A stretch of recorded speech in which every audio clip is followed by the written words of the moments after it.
You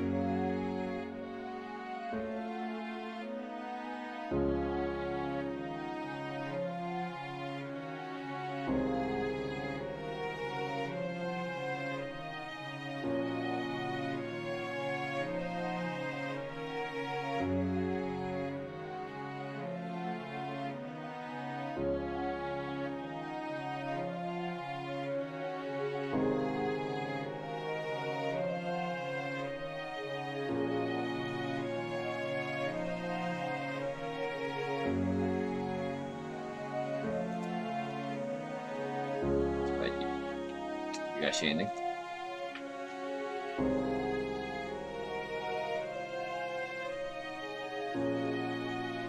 Testing, testing. We can hear you.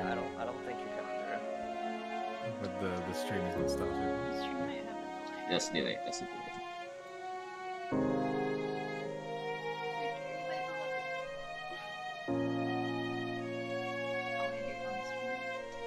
Can't see anything up now.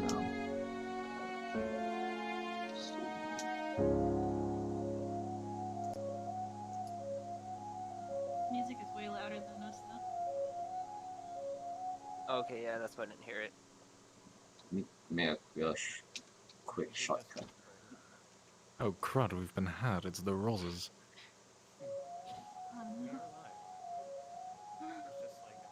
Studio mode. Studio mode. Okay, starting and it's already scuffed.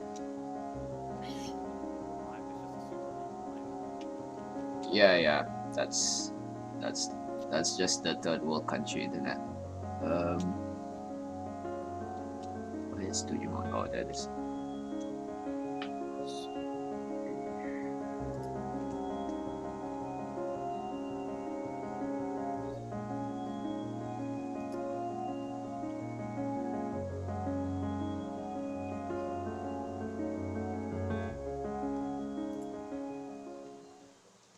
Right, what about now?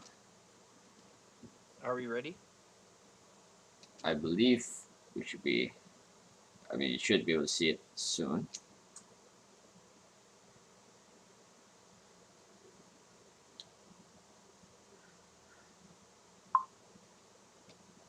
Alright, can stream see anything?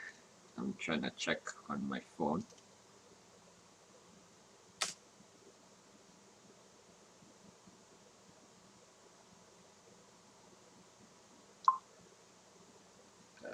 Let me check.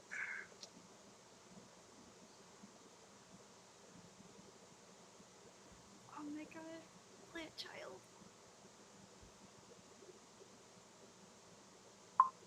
It's like watching a child walk for the first time. Come on, you can do it. You can do it.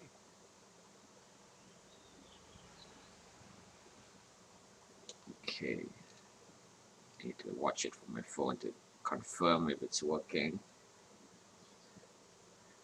Chats, we see something. Oh yeah, okay, I'm seeing it. My screen is still black though. Okay, nice. So, you can hear me, right?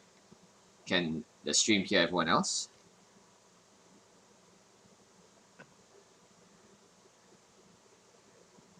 Should we like make some noise or something? Yeah, can you guys hear me? I mean, can the stream hear me? I hear you loud. I hear you loud. Noises. Loud. Yeah. Yeah, but can the stream hear us? Yeah, the stream can hear all of us. All of us are faint, but you're a little bit louder than us. Oh, in that case, let me raise your volume a bit.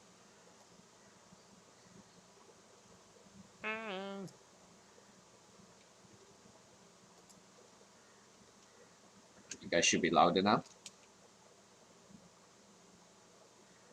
Speak up so we can hear. Test it out. Test. Check one, test, two. Check one, Test. two.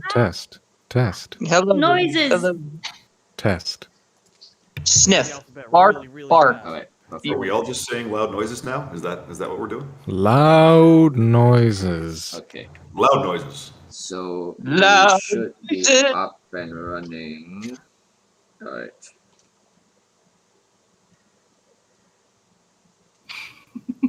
Yeah, I'm the loudest, aren't I? I think that's the max volume I can go. So you guys just have to strain those vocal cords. Ah, Oh, oh Jesus. Yes. That's right. Okay, that should be good. For now, we'll adjust it as we go. So, hello everybody. Uh, Today we're gonna celebrate our 10,000 subscriber special with all the Woohoo! team from Switchback channel. Uh, yeah. So let's see. We have quite the illustrious guest list here. Yes, I expect there to be more people soon. Uh, so I guess we'll do a roll call so everyone can uh, more or less identify who's who. So first we got uh, Caboose. Would Caboose like to introduce himself? Hello. My name is Caboose. I am the ambient musician for Ruby Remnants, as well as another project that we're working on. Hmm. There we go. Okay, we're back.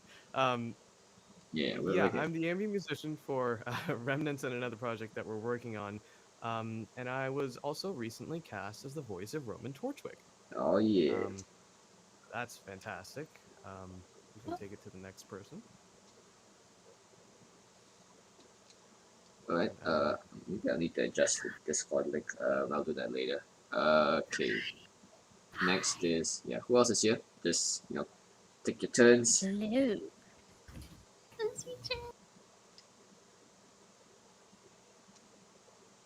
Or I guess since we're on audio team, I might just go ahead and say mine. Hey guys, I'm Tremson, and I'm currently our rock composer for the Ruby Remnants project, and perhaps anything else that Saito might put me as. So, pretty cool. Hope to be making some pretty cool riffs and other epic solos, perhaps. Yep, real excited. All right. Oh. Nice. I'm upping everyone's volume for this. That's the worst mistake you could possibly make. Turning me up Yeah. Fool. Well, You're gonna realize what you've done. when I scream. yeah. All right.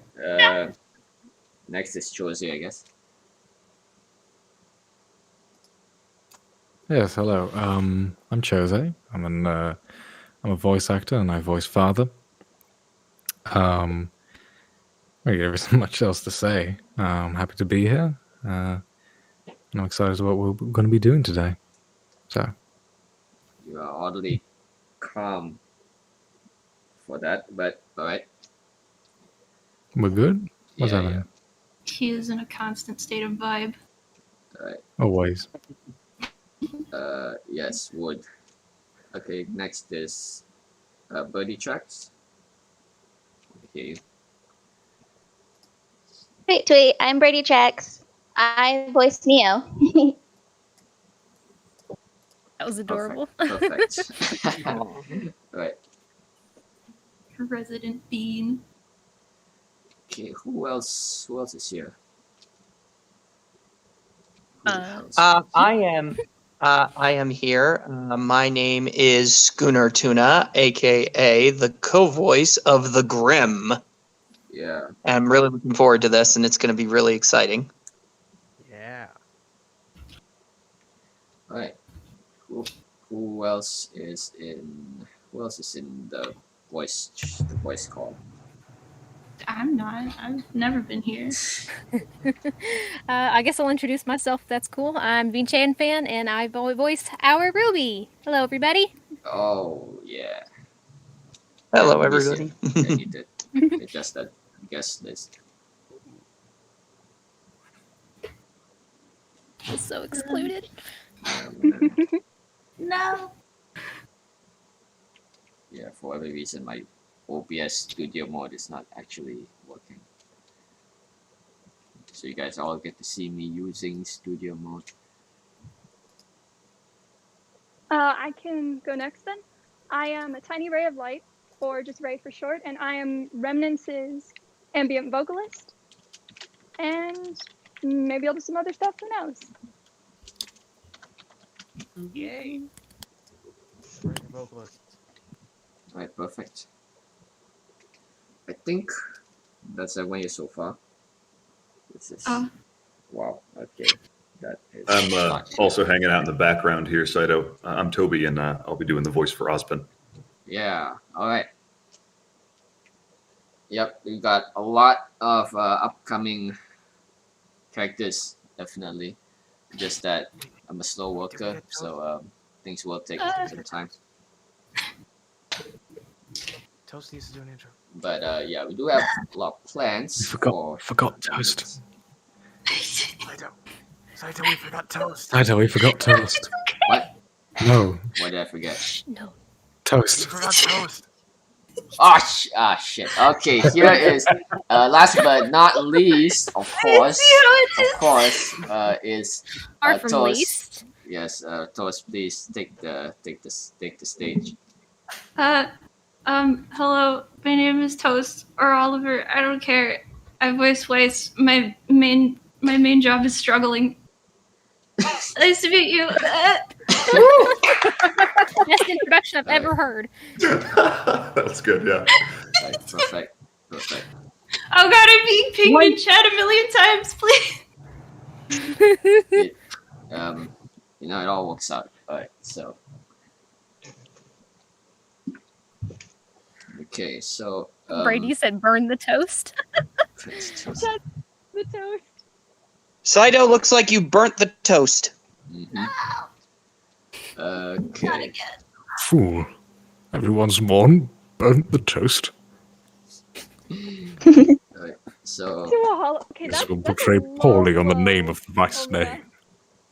Where do we even begin here? So, alright, welcome everyone. So the whole, I guess, point of this stream is that we're going to, just take time to really meet the team. I would also like to, at least name drop some of the confirmed characters and voice actors, just so that you guys can get a sense of what's coming. And then, of course, to show new concept art and designs for Remnants, but also for new original projects for the channel. Because we're not doing just Ruby, though Ruby is one of the main things in this channel. So there's going to be a lot of things to go through. Maybe not that much, depends. So let me check. So we have quite the cast list here in order. So obviously, a lot of the voice actors won't be present for today's stream, but I would definitely like to name drop them in order at least, so you guys can acknowledge them and get hyped. So obviously Ruby and Wise are here, thankfully. And let's see, we have Mars who plays Blake with amazing accent that hopefully everyone loves. Yeah, let's see. Oh, and Sure. yeah, and feel free to chime in, guys, because I'm just a mess here. So right, and we have Pepper and Pages as Yang. She's been an amazing voice actress. So far, not quite a lot of Yang stuff yet, but we'll definitely get to that soon. And then let's see, we have for Juniper has been about half casted. So we have Nora, who you guys already have heard. So that was Parallel Dimension. who may or may not be able to join us today. We'll see. And then we have, I think that was the only, yeah, John, Pera, and Ren have not been casted yet. It's still in deliberation. But we do have Roman here and Neo, which is voiced by Caboose and Birdie Track respectively. So Neo here does have a voice actor, but she will still be mute in that sense. So it's just for like those miscellaneous noises that she makes. But I definitely hope that Buddy Tracks can get more opportunities to really act in as Neo or as different roles. Hopefully with more projects. Let's see who else. So we we have Toby here as Ospin. Big role. And we have he's not here today, but we have Keegan. Keegan, who is our boy Oscar, who will also have an important role in Remnants as well, but a very different kind of role. I would like to add as well. And who else? So, sharing. Who was that cast? I cast a whole bunch of people. So, oh yeah, Glinda too. Glinda will be voiced by Ken Koy, who will not be able to join us today, but also an amazing voice actress. We'll have a Glinda. And we'll also will have Team Stark. Team Stark, unfortunately, we've casted them, but they've not been able to really, show anything yet. But I would definitely really, really, really hope to show some of their stuff because Team Stark is definitely one of the things I'm really excited about. Because we have the full cast for Team Stark, which I think I'll bring up their pictures.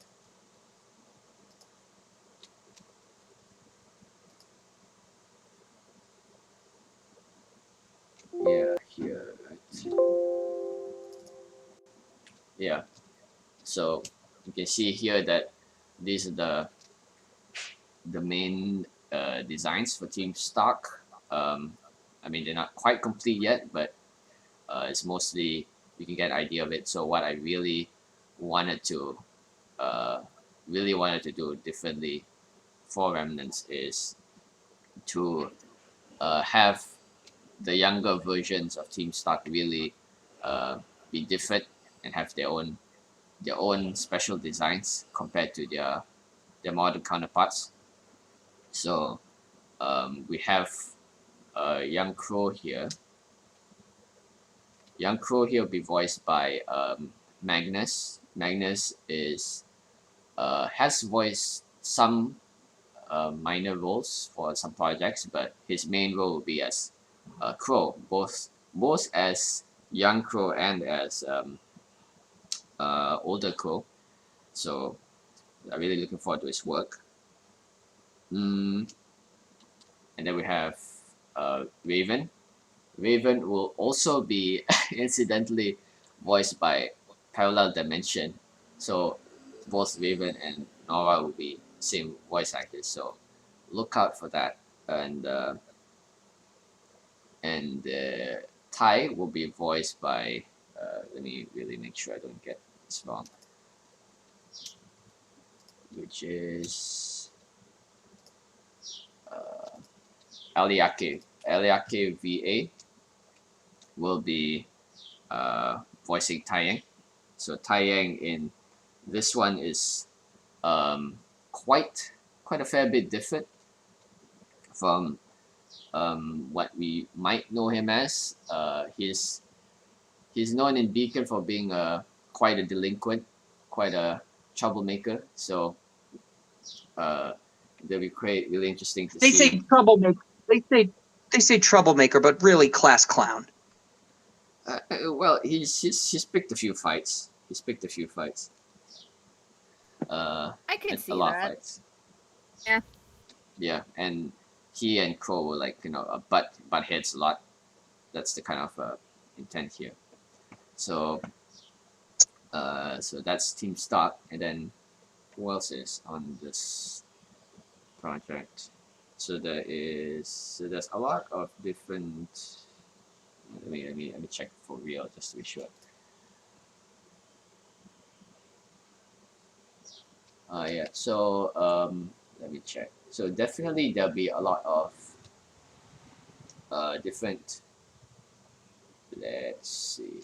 Oh yeah, and Summer Rose, obviously.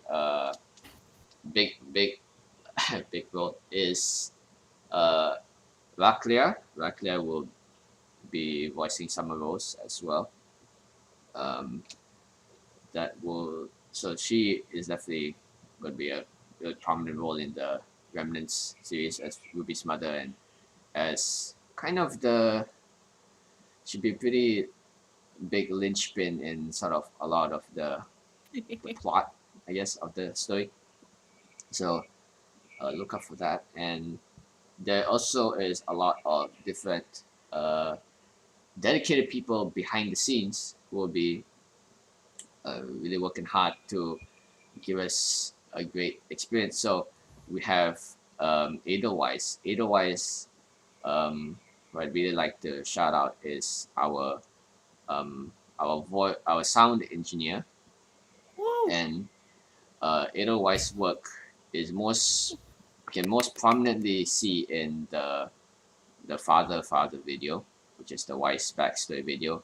So all those the sound effects, the cool atmosphere, all that was all Edelweiss. So really thanks to her that we could really step up the production value of Remnants and the projects on this channel. And we have a lot of different musicians and people. So um, we have quite a few roles who have not been able to really work yet because we're still kind of picking up our feet. But we definitely have a team running. So we have Arclight, who I won't be able to join today, I think. Arclight is sort of our music lead. It's and a, quite a great musician, and he'll be sort of helping to sort of keep the sound of the series where it's at. So we have Caboose. Caboose has been composing so many pieces for Remnants, which is great. And then we have a lot of we have Crimson here too as the rock, as responsible for the kind of the rock sound, and and Schooner Tuna for the grim sounds as well. And then we have some vocalists as well, which will be Asali and Rato-chan will be the male and female vocalists respectively. So we do have quite the crack team working here, and hopefully we can get to see their work in full form as we keep moving on. We'll get Heaven created someday, I swear. I finished all the vocals for that one actually. You did? Oh, okay. So soon. That's great. So all right, let me check. So next we're gonna dive right into all the different artworks and stuff that we've made so far, just so you guys can get a sense of what's coming up next. So And I'd just like to point out really quick. Sorry, I apologize for interrupting. please I don't just make wanted me to- feel all alone here. the- Thank you. The designs look fantastic. I really like the detail where Raven and Crow both have like the ponytail to match like their twin-esque design, for lack of a better term. Yeah. I noticed that too. That was amazing. Oh, and I believe I forgot to introduce myself. I apologize for the tardiness. For those on the stream, I'm Rose Petal, and I do Cinder. Oh yeah, we have Cinder here, folks. That's also another character. I'm such a mess. Yes. It's okay. Hi, Rose Petal. yeah, so yeah. It is all coming back to me now. So we have Rose Petal here who voices Cinder, and the rest of her team, quote unquote, which is we have Baz as Mercury Black, and Emerald will be voiced by let me check. Emerald will be It'd be my voiced. turn to interrupt real quick. Do you say that? I'll let you finish. Emerald is voiced by. I was just gonna say that Univa Slankite in the chat said, question to people on the Remnants live stream. Will we be answering questions from Discord or will we answer them on the stream's live chat? Oh yeah, there's Discord questions too, huh? For now, it'll be the live chat just because I can actually see it in front of me right now. Yeah, Continue. so I have it on my phone in front of me. Emerald will be voiced by Julie. So, and let's see, am I missing anyone really? I think hopefully I didn't miss anyone out. So yeah, okay, welcome Rose Petal. So there is a Cinder video in development, but mainly because of kind of changes in writing, they're holding off on it because of like there may be some changes in the script that I don't want to end up contradicting stuff later on. But there is a fair number of things being developed. So here's just let me just whip out some more drawings of Team Stark. No, that's a horrible sound. Hang on.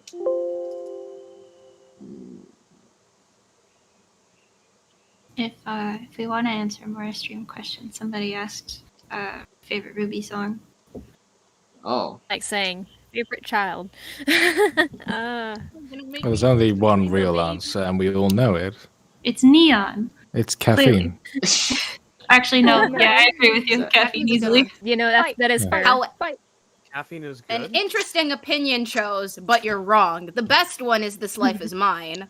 All right, well, I guess can't, this is it, I can't and I'm decide leaving. now. I have Goodbye. bias. But armed and ready. How We've am I been kicked supposed from to the council. decide? Oh no. We've been set up. They asked this question intentionally to break us apart. Oh no. Yeah. The chat is not using again. tactics for us. Civil The war War. tactics. I think my Salem in favorite, the chat. Divide and conquer. was is still I May Fall, I think. You know, that's a really good one. Yeah, I agree. There's another question from. Those are my two favorite from. There's another question. Yeah, feel free to forward questions to me because I'm kind of looking at different places at once. And Unova asks, what inspired me to reboot Ruby Visions into Remnants, and what made me care about the project again? So a bit of a history lesson is that that Ruby Remnants used to be a lot of different things because they were the previous attempts by me to kind of make this kind of project, like this kind of fan project, and it used to be called Ruby Visions, and then it was called Ruby Cherish, and that was called a whole bunch of different things, and they're all different versions of the story, and until it finally reached to this point, which is I guess the point I always intended to reach, and it was, without really going into too much detail, basically it was a mix between I guess my opinions about recent volumes, but also motivated largely by my own desire to tell my own story for Remnants, for the Ruby universe, in its own way, because I had a lot of different ideas for the world and stuff, that it was something that just the canon alone wouldn't have satisfied, even if the canon has its moments, but there's just like so many ideas that I want to do to explore the world, and I wanted it to be at a certain scale with voice acting and music, So it was definitely very ambitious, and it was because of that ambition that it definitely stumbled a lot of places. That's why there's a lot of different drafts of it until it is what it reached today. But I think all those versions really helped me learn more and more about what to do, what not to do, until we're kind of here right now, and hopefully this will be the one that's built to last. And I'm really glad that that we've reached this far, reached 10K, and hopefully a lot more as the channel itself with its multiple projects goes through. So let me see what else to showcase. So so far, so let's talk about what is kind of the centerpiece of today's video.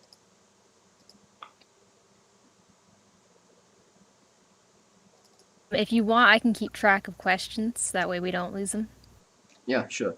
And I need to charge my phone too, so I can't look at it for too long. Oh, right now, here for everybody, real quick.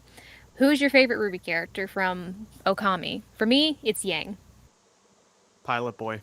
You can't something like that. Roman. I feel like my answer would be too biased. Easily I Roman. totally vote for yourself. There is no Okay. argument. Apart from Weiss, it's Mercury. I love Mercury. This is my favorite background character. Maria. Roman got shafted, and we all know it. My favorite Ooh. turtle Yeah. child is Raven. My pick is Oscar. Yes. Oh, you gotta love Oscar.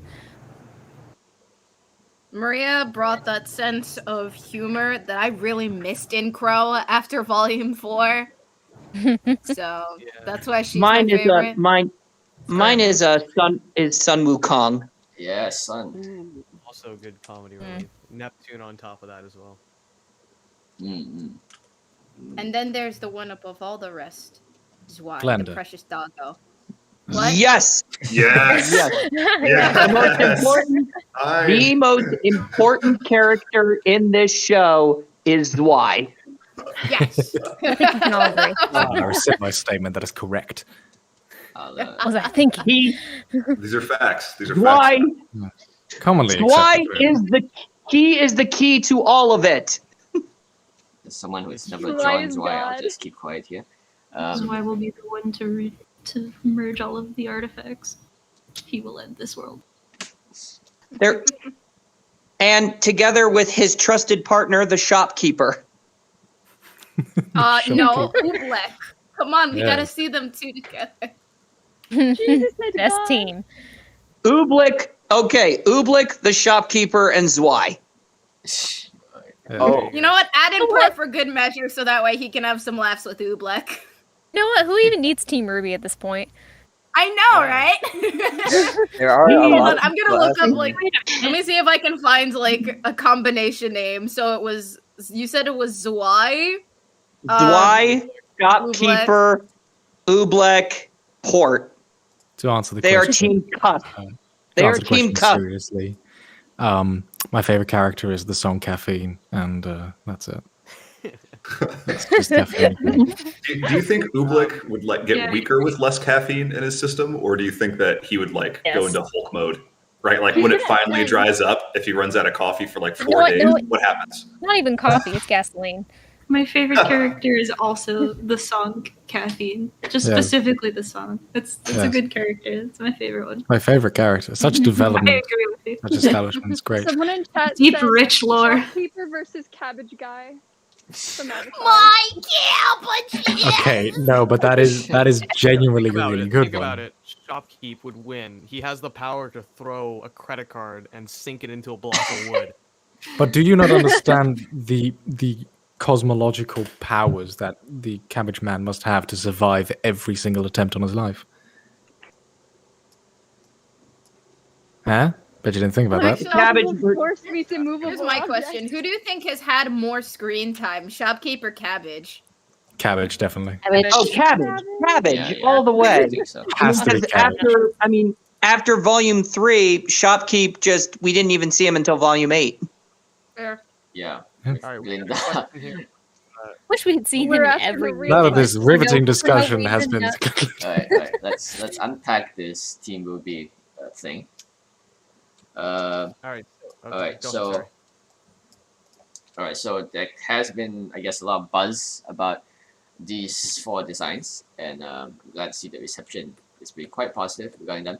So I'd like to really just go through different, I guess, explanations for why they look this way. So I guess the kind of idea regarding the uniforms here is that um, Beacon and I guess to an extent Vale has been a place that has in the world of Remnant has been always been about things like individuality and freedom and concepts like these, and that is also shown in Beacon Academy, and that's what is an idea that I've been meaning to explore, which is have each student have their own uniform, their own unique take on the uniform, because there's a lot of I guess law reasons for this. Number one is because one is that just generally people with aura in remnants are just more rare than they are in the canon show, meaning that um, there is like really like every year you might only find a handful of people who are able to unlock aura and semblance. So this makes hunters a lot more rare. They have more of this, I guess, of an elite status because there's just so few people who actually reach that kind of potential to get their powers. So that is kind of the situation in which Beacon Academy is, which only maybe has about maybe 100 students or so. I mean, I don't really know the logistics yet, but basically, like what we see of Team Ruby and Team Juniper, and maybe like one or two other teams, are the the entire year's worth of students for that year. So what the intent there is basically number one is to have like a world building reason to just focus on the characters we need to focus, which is just Team Ruby and those other supporting teams, and to have and because there's so few students, there is a dedicated, I guess, outfitting department at Beacon Academy to actually custom tailor uniforms for the enrolling students because because as the students become hunters and huntsmen and huntresses, they will be taking on a sort of larger than life identity to the people as basically future heroes. So what that entails is basically, I guess, a sort of public image. So I guess in a way you can sort of imagine it. If you've watched like My Hero Academia, there's like a whole department in the hero world just for like making gear and making like outfits for like the heroes. So that's kind of the idea here that there are like dedicated people who help not only to create the outfits, what will be eventually the main outfits for the characters, which is why they're all in uniform now, so that they sort of like grow into their actual outfits later. Is what I'm thinking, and for their weapons as well. Though I think in Ruby's case, she is unique in that she sort of crafted her own herself, but definitely um, will sort of have to kind of earn the crescent rose that we will see in the future because uh, even though she's a very talented mechanic in that sense, she it will her I guess prototype crescent rose will be sort of kind of rough around the edges, so you definitely will need help from that department in order to really make it into something that really flow with her. So that's kind of the whole idea behind all these uniforms. And so so like there's so I guess Ruby is sort of wearing what you can call what you might call the kind of default uniform for Beacon, and this is mainly because she's kind of using her hood to stand out, but also because she's so stoked to being in Beacon that she kind of embraces that identity immediately. So it's just like, yeah, Beacon represent. So she just kind of embraces that and just goes straight for the that default Beacon uniform. However, with Wise,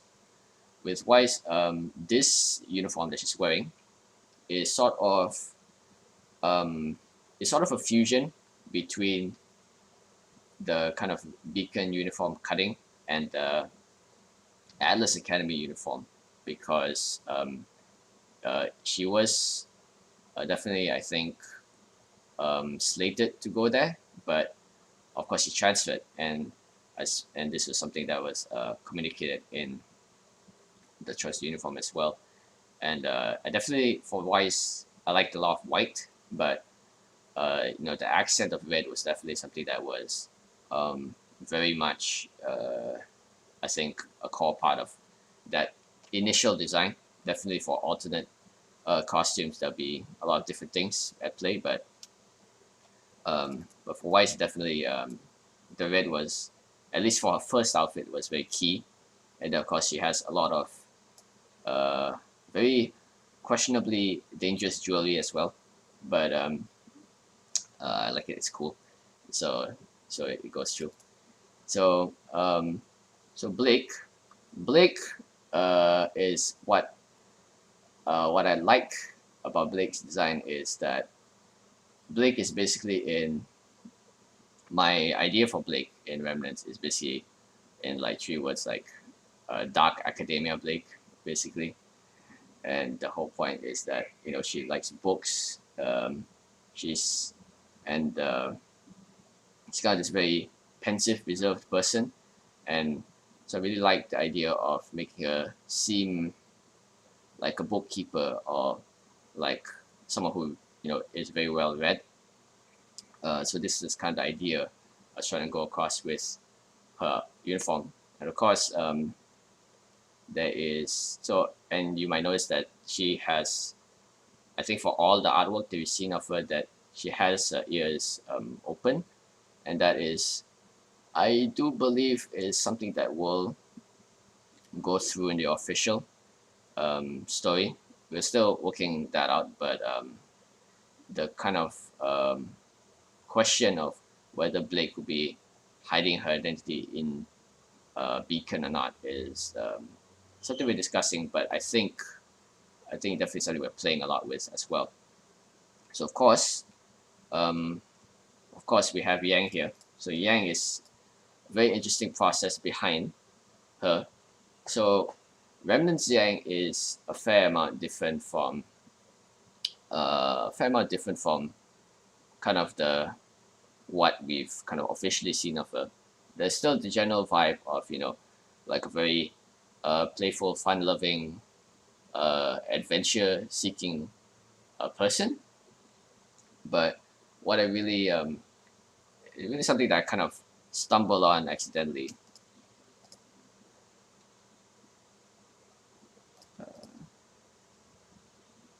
That I've stumbled on accidentally while drawing more of Yang is just sort of exploring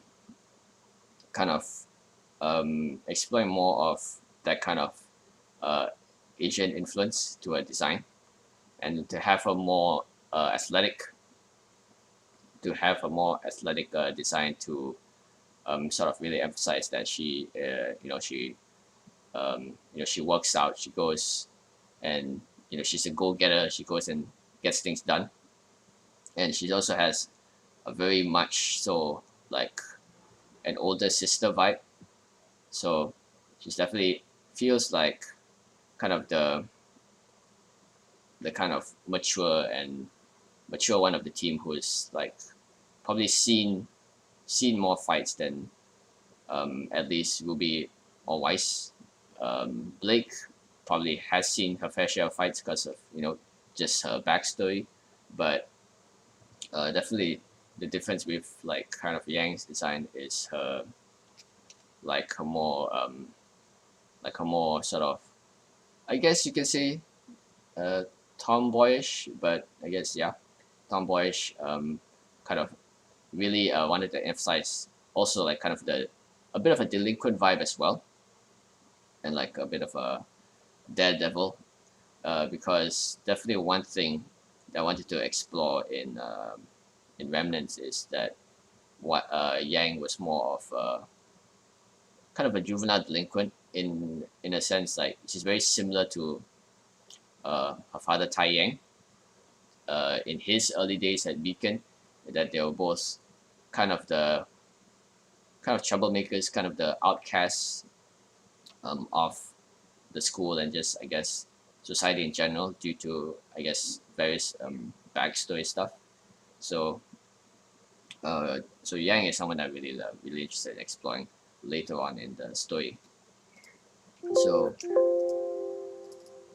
for Yang, of course, it's shown in a uniform that has this kind of rebellious vibe. She kind of wears whatever she wants basically, but she's just sort of adhering to the dress code out of just I guess the bare minimum of it. So she's very individualistic. She really cares about making a statement about herself, and that's just sort of this is sort of the character that I try to portray with her design. And one thing that has always been an element of her designs, if you have kind of observed all the different drawings of her, is that Yang does have purple eyes, but there's always a tinge of red in her eyes. So this obviously is kind of a hallmark from obviously her mother Raven, and obviously when she uses a semblance, her eyes go red. But the fact that she always has this tint of red in her eyes is sort of number one is to sort of communicate this sort of one is to add a little bit more visual interest to the character, but also just sort of there's a sort of character reason for it because that red eyes for Yang has always been associated with her using a semblance and her mother and kind of that anger she has towards her mother. So that's all kind of like packaged together in that red symbolism. So what is sort of like being communicated with that red in Yang's eyes is sort of like the sense of Yang's eyes are red whenever she's angry, right? But then it's always partially red. So she's always kind of angry all the time. She just sort of keeps it in check. That's the kind of vibe. So it's really like she's always had something to say or something to misgivings about the world around her, about her lot in life, being abandoned and all that. But it's something that she may not show in the way that she acts, but it definitely shows in the window to her soul, which is her eyes. So that's the general rundown of Team Ruby. Do you guys have anything to say about that before we move on? Well, I just wanted to say that I found these designs to be spectacular. I especially liked how you were talking about how in this version, Vale especially caters because huntsmen are so very, very few.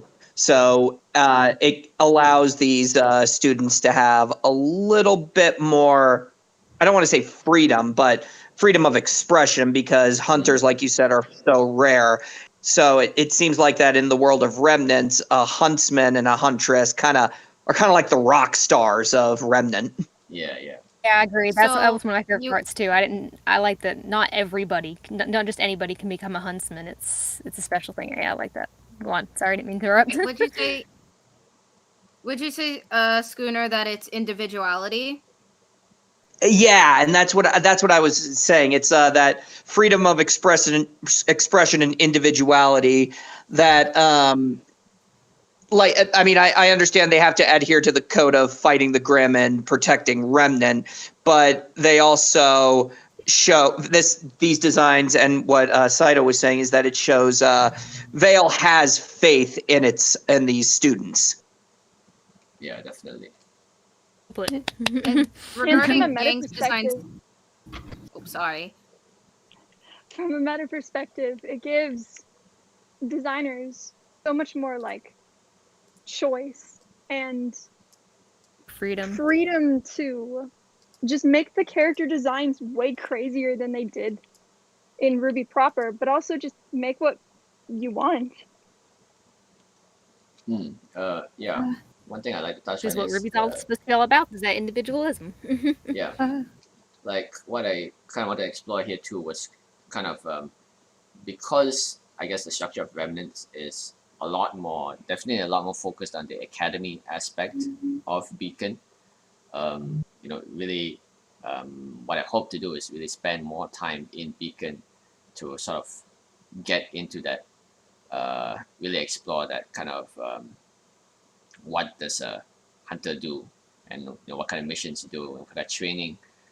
This is a sort of it was kind of I guess a difficult decision because I was definitely deliberating between should I just have like what the official show does, which is have like the proper like quote unquote hunter outfit for each person, which and then like what the official show does is have their their official outfits, and then they have the uniform, which is separate.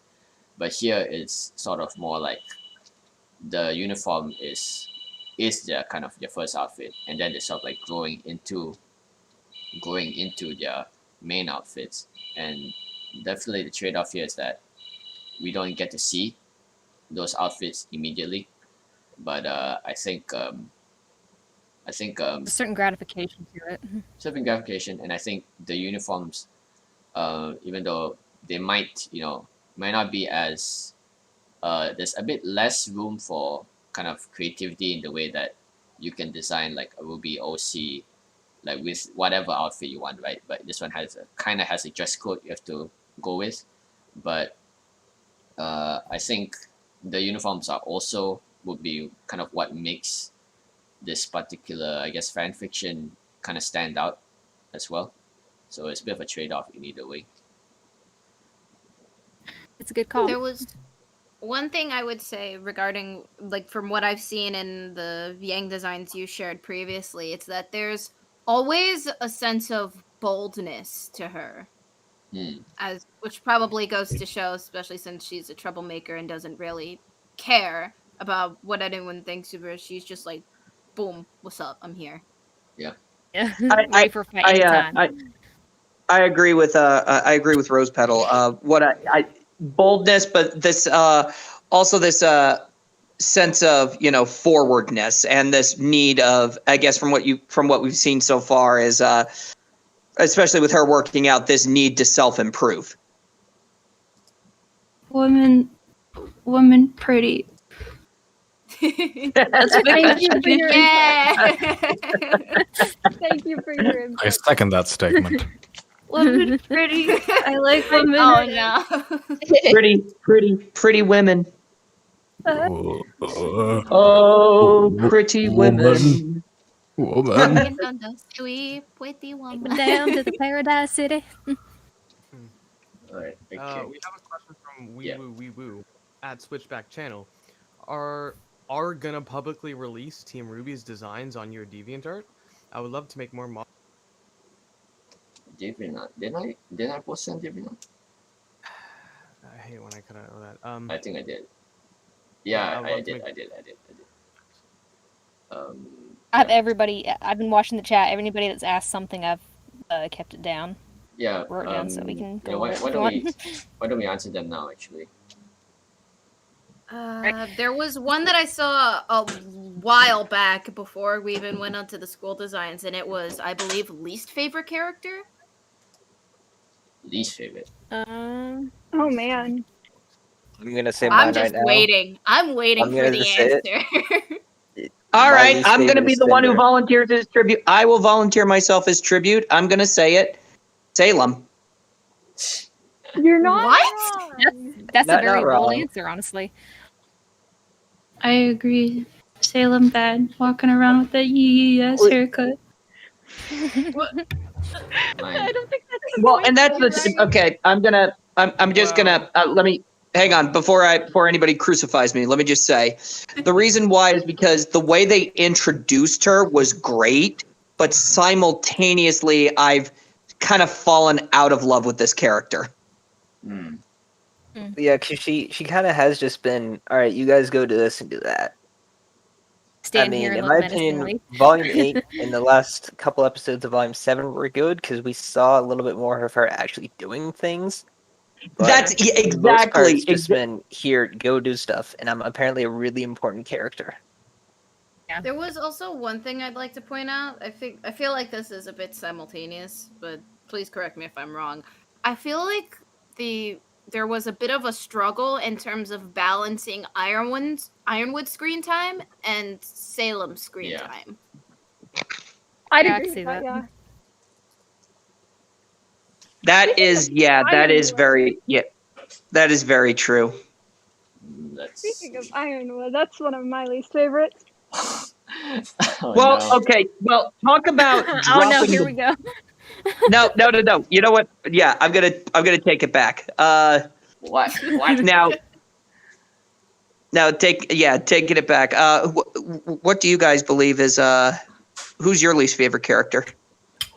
Honestly, if there's one character that ticked me off a lot, and I know a lot of people, I love them, but personally, they aggravate me so much, is Harriet. Thank you! Oh, no. Thank you! Oh my gosh! Finally! Someone who hates Harriet as much as I do! Let's go. Oh, I thought I was the only one! Far You're from not it. the only one. No, you are far from it. Harriet is like, I'm just like, Harriet, what are you doing?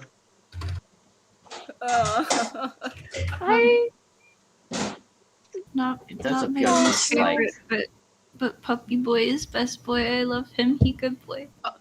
Marrow is precious. Yeah, if he could just yell "stay" at the right moment. Fair. But to be fair, One job. Or he could say You had stay. one job. Come on, dude. He can only say I mean- stay after he points to whoever he's supposed to have. Does he have to make eye contact or something? I know, but somebody made a hilarious parody video. It was Volume 7, just before Team Ruby was about to fight the Aesops, and Marrow just yells immediately freeze as Ruby monologues. Saw that one. I love that one. Okay, that's what. There wouldn't be a show if everyone adhered to logic. Do you remember that scene in Atlas where Ruby said that she was gonna defeat Salem, and then Salem turned to her and basically went, "Your this mom," again. and then she Mom. broke down and started crying. Your mom. Told me that. Your one. mother. Your mom. Yo, mama. Yo, mama. Just Salem going slowly up to her. Joe once told me that. Who's Joe? Who's Joe? Joe? Mama. No, why?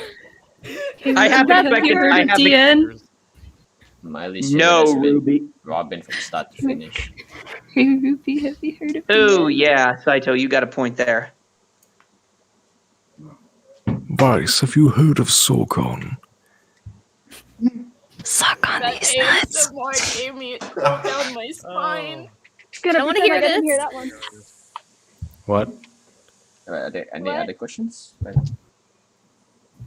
All right, let's go. Let's see. One of the first ones was from Elizabeth, she said, Switchback channel or he.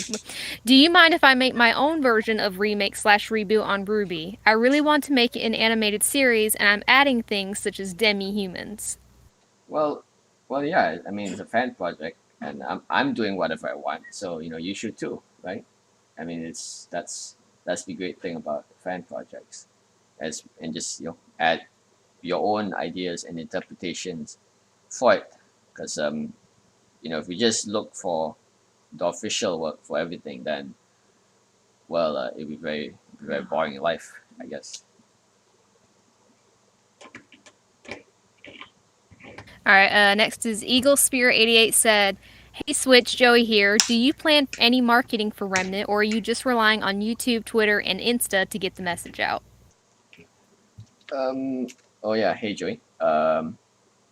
One thing, yeah, mainly it's gonna be like YouTube and my Twitter. So it will be sort of pretty. I mean, I think it's been going pretty well in that regard.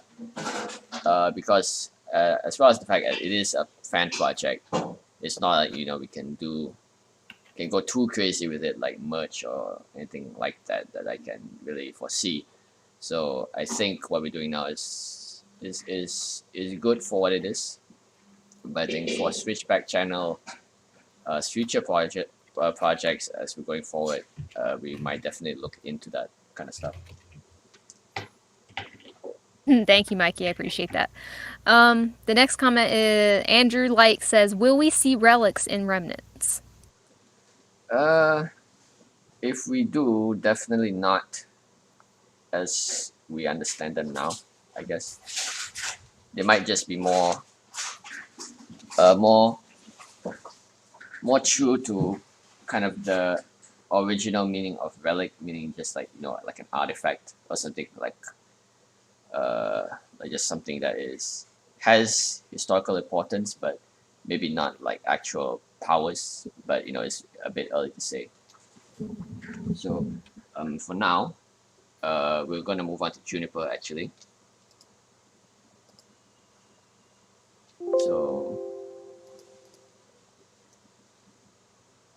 alright, so this is interesting. So okay, so Ren's not here yet. I haven't designed him fully, but what I want to talk about is what we've done for Juniper, which is I've had a lot of fun doing. So Juniper is actually who I started working on first before Team Ruby, and it's from here that I sort of like start to kind of understand what to do in terms of like the individual uniforms. So here was sort of like where I was getting a sense of like the color palette, which is like the classic kind of black, white, red, yellows, which is of course the team's colors, but it's also present in the uniforms.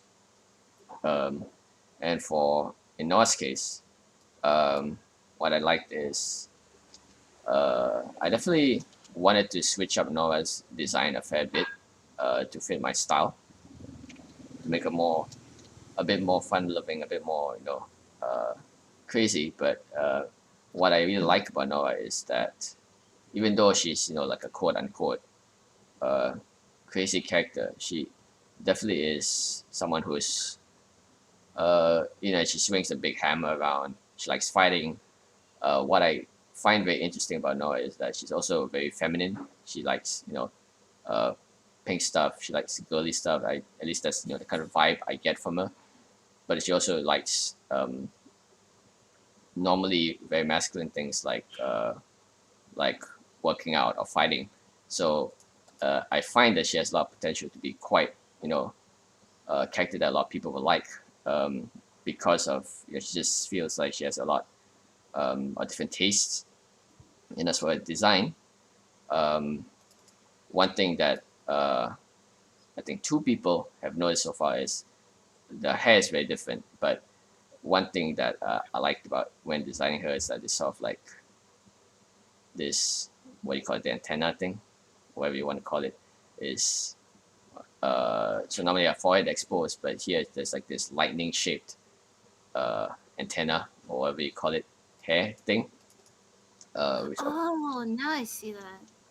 yeah, it's sort of like just harkening back to that inspiration for her, and I definitely liked her Volume 4 outfit a lot in terms of the bomber jacket, and it's a very simple, effective look. So that was something I mixed in together with some elements from a Volume 1 outfit to kind of like mold into her uniform. So there might be some slight changes to it, but I think generally I'm pretty happy with where Nora is. What do you guys feel about like Nora and that recent video that was out?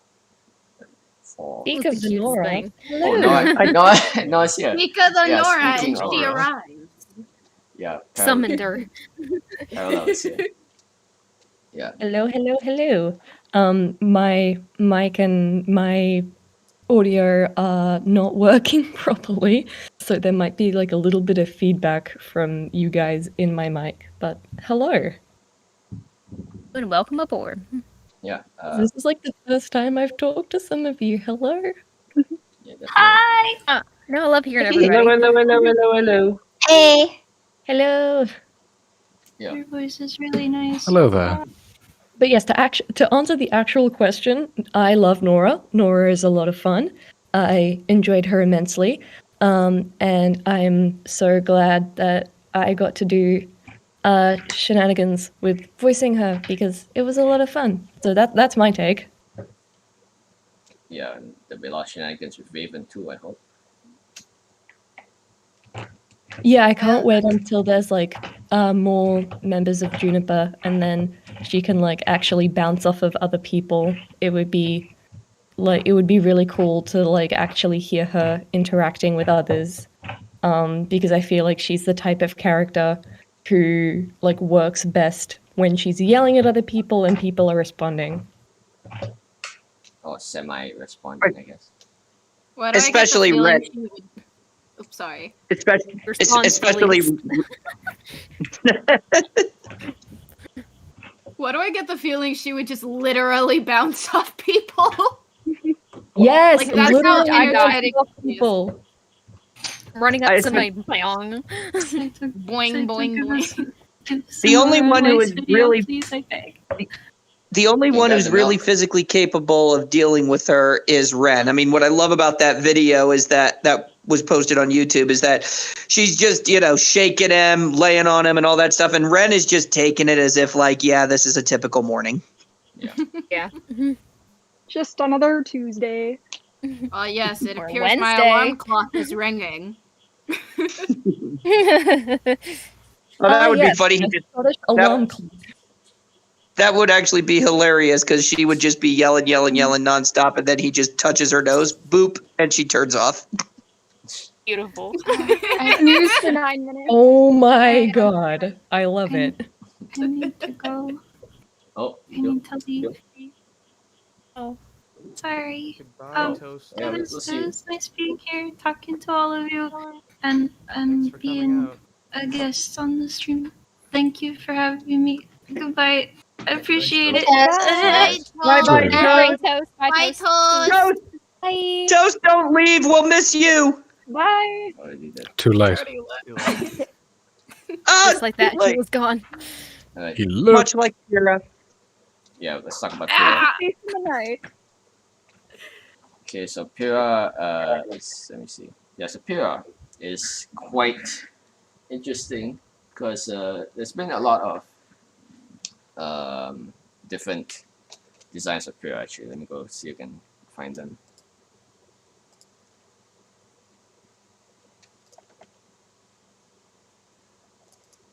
Yeah, there has been sort of different drawings of Pyrrha. And one thing that I guess I want to do differently with her is that as I was refining her design is that really wanted her to see more, I guess, have more different design compared to our official one, because I mean Pyrrha definitely has like kind of this status in the fandom as kind of like the, I guess, the waifu character, as she's very kind, friendly, pleasant, not too. She's like basically a very like I wouldn't say uncontroversial, but it's sort of like she just like everyone is like okay with her in that sense, and of course a lot of people like her as well. But I really wanted to like try to take the character to somewhere like somewhere that makes sense for it, for the setting and for the character, but also to be like kind of expand on her more, because I do hope that she spends a lot more time in Beacon compared to the official show. After that, what happened. And for Pyrrha, her backstory, basically the simple backstory, is that she's kind of like from this kind of this warrior tribe, I guess, based in kind of like this island. This island is very much like like Sparta or Themyscira, like where the Amazons are. So that is sort of like the basis for the culture that Pyrrha is from.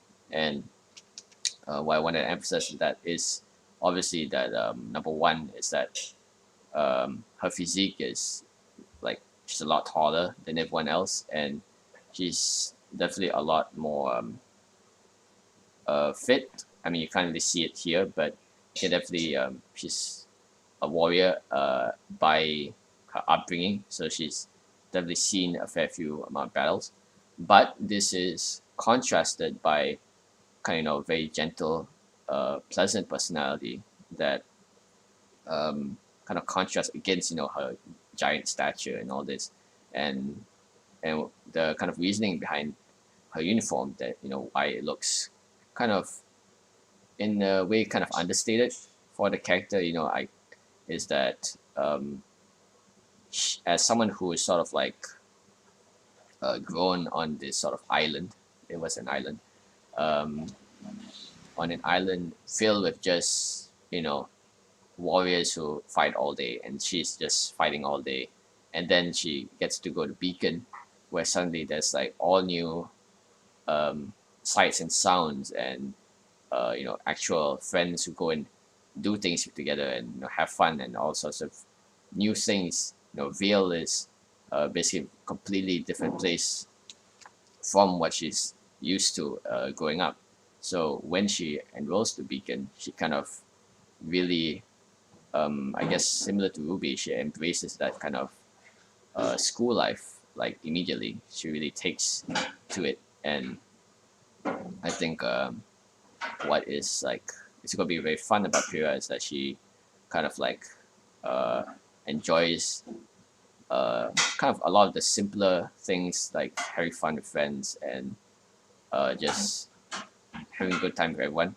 And but when when it comes down to it, when it comes down to fighting, she will definitely show up and work with everyone and excel at that for sure.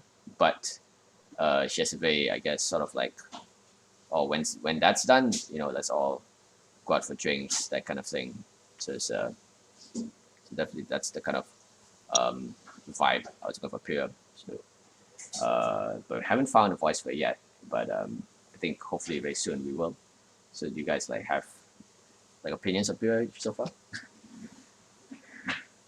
I think that she's a fan. My opinion. She's is Remnant's yes. Wonder Woman. Yeah. Gorgeous, I much. say, gorgeous. If you You're actually looking do Wonder Woman vibes, you need to get someone Israeli, so you have the Gal Gadot accent. Like, Yeah. it's a Oh. Mediterranean accent. It's pretty similar to Greek. That's right. Yeah. I do. I do remember. I do remember that. Yeah, that is partly why it's been kind of tough looking for a voice for Pyrrha, because the accent is quite a specific thing that I'm looking for the character, to sort of like communicate that she's a bit like a fish out of water, but she's having a great time. But having that accent would really like help sell that kind of just the overall interpretation of this character. they're trying to go for. Speaking of accents, I love the idea how like each different character has a different accent. Like for example, Weiss has a German one, Blake has a French one, Norris has a Scottish one. Yeah. It really helps sell the individuality to all the characters as well. Yeah, and I think Yeah, I'm looking It forward feel in more that like vein an to open seeing how, world, like, you know? the accents inform like where they've come from. Because it's like, for instance, if there's another character with a Scottish accent, it's like, oh, are they from the same place or like lineage or people as Nora? It makes the world feel bigger because it's like, oh, there are enough differences in people for there to be differences in language and accent. In that they've all come from these different parts of this world to this one place, this one story. Yeah, have we in Ruby itself, have we seen any other person have like another accent other than British? That's the first one to come to mind. Penny's dad has like a slightly southern Cajun. US accent, which for a non-US person is like distinct, I guess. Yeah. As someone who lives in the US, I did not pick up on that. I'm a southerner myself, and I didn't pick up on that. Only drink, bartender. I guess if you're not from the US, it's like, oh, this is different accent. This character is coded to have different things, and it sounds really weird. I like Speaking your of funny Southern, the words, fact that Magic Ty Man. has a wheat piece in his mouth, I'm all for it. Yeah, but I think the accents are definitely one of the things that definitely sets Remnants apart from a lot of different things. I think, like after the Blake and now the Nora, I believe, a lot of, I guess, the appeal of this fan project has been kind of around this because it creates a lot of conversation, which I find interesting. And it definitely, with Beacon and Vale itself as a place among all the different kingdoms that kind of promotes, more like, things, values like unity, individuality, diversity, that kind of thing. That I did definitely think that having the accents was going to be one of those ways to communicate that without, spelling it out. Someone in chat pointed out that Velvet's accent is actually Australian, not British, and I totally forgot That this. is true. Aussie that is true. Velvet, Aussie Velvet. Let's have an Aussie with your boys. I also wanted to. I'm just sitting here. I'm just the only Aussie, and you're all American. Fool. You America. take me for some simpleton American. Yeah, It'd be offensive if you were wrong, but you're not wrong. All I'm gonna say is, Chose, every time I hear the voice that you do, I don't know why, it's just like chills for some reason. It just like makes me uncontrollably giggle. I do that when it comes to voices I like hearing. It's weird. No gremlin giggle. Yeah, Caboose, do you want to say something? Stop! I'm not a gremlin. I didn't. I'm good. I think what I found also interesting about the accents is how it harkens back to what these characters are based on, the fairy tales. Yeah. Well, because Beauty and the Beast. Yeah. Beauty and the Beast. Right. Blake is French. Weiss German. Snow White.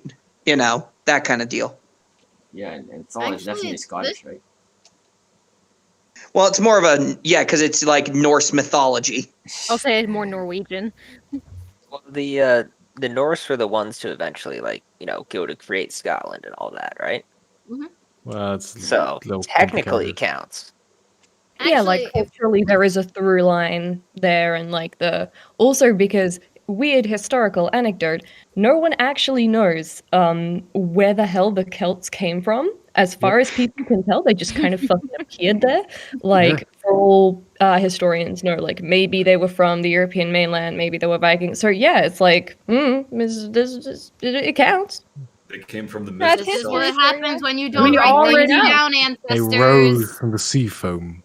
Yeah. They came from Asgard. They came They from walked out of the outer sea, space. stood on the land and How would the the Northern Celts say Highlands and said, Asgard? "Oh, Asgard. Actually, this begs the question, since you made a fantastic point about the fairy tale, about the accents tying to like the fairy tales and where they came from. Since would Adam also have a French accent since he's inspired by the Beast? Somebody said in chat they want him to have a Spanish accent. because bull. Hello, my name is Adam Torres. You ran away from me. Prepare to die. Prepare to die. This doesn't even sound French. Prepare to die. That's not an accent. Well, I mean, it is an accent, but it's not. I don't know why, but I just picture Adam in a Russian accent for some reason. I don't know why. The Villadonna girl. And then you gotta Bring me the belladonna girl. Oh my gosh! I can now picture the national anthem playing behind me.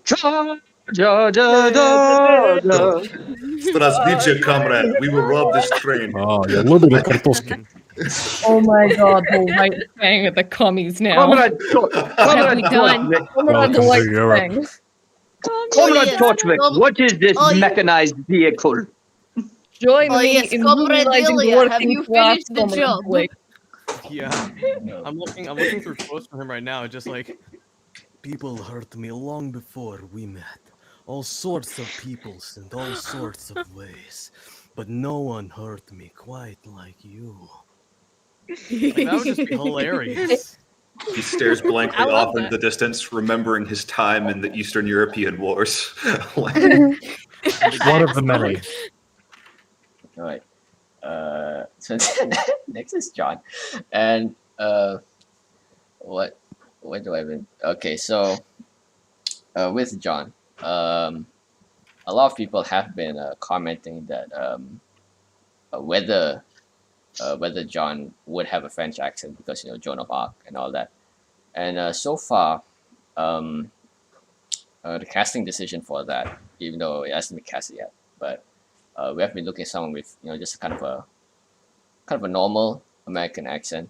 The large part for that is because I think John, he still occupies this sort of position as like the everyman of the group. So having him just sort of be in that, I guess, well, I wouldn't say generic, but it's more like the default kind of American voice among these colorful teammates, kind of helps set him apart in that sense. And it's just for someone like John, definitely you want someone who can give like a very varied performance as well, because of just the amount of different types of acting he'll do. So just casting a wider net for that casting would just make things a lot easier for casting him. Is kind of why we have trouble casting Pyrrha, because of the very specific qualification for that voice. But we have a lot of John auditions, and I'm still kind of looking through who would best suited for that role. And as for his design itself, what I definitely wanted to work around with John is that kind of like he definitely is like an everyman, but I think I wanted to try some cool things with him as well. He looks casual, but he looks kind of cool as well, because I guess a lot of people do like the character, they relate to him. And what I wanted to do was like the hoodie was definitely quite the core part of his character, and it was something that I wanted to implement his design, but also with kind of this the casual hoodie mixed in with like the formalness of the uniform, which I really ended up liking the result. Though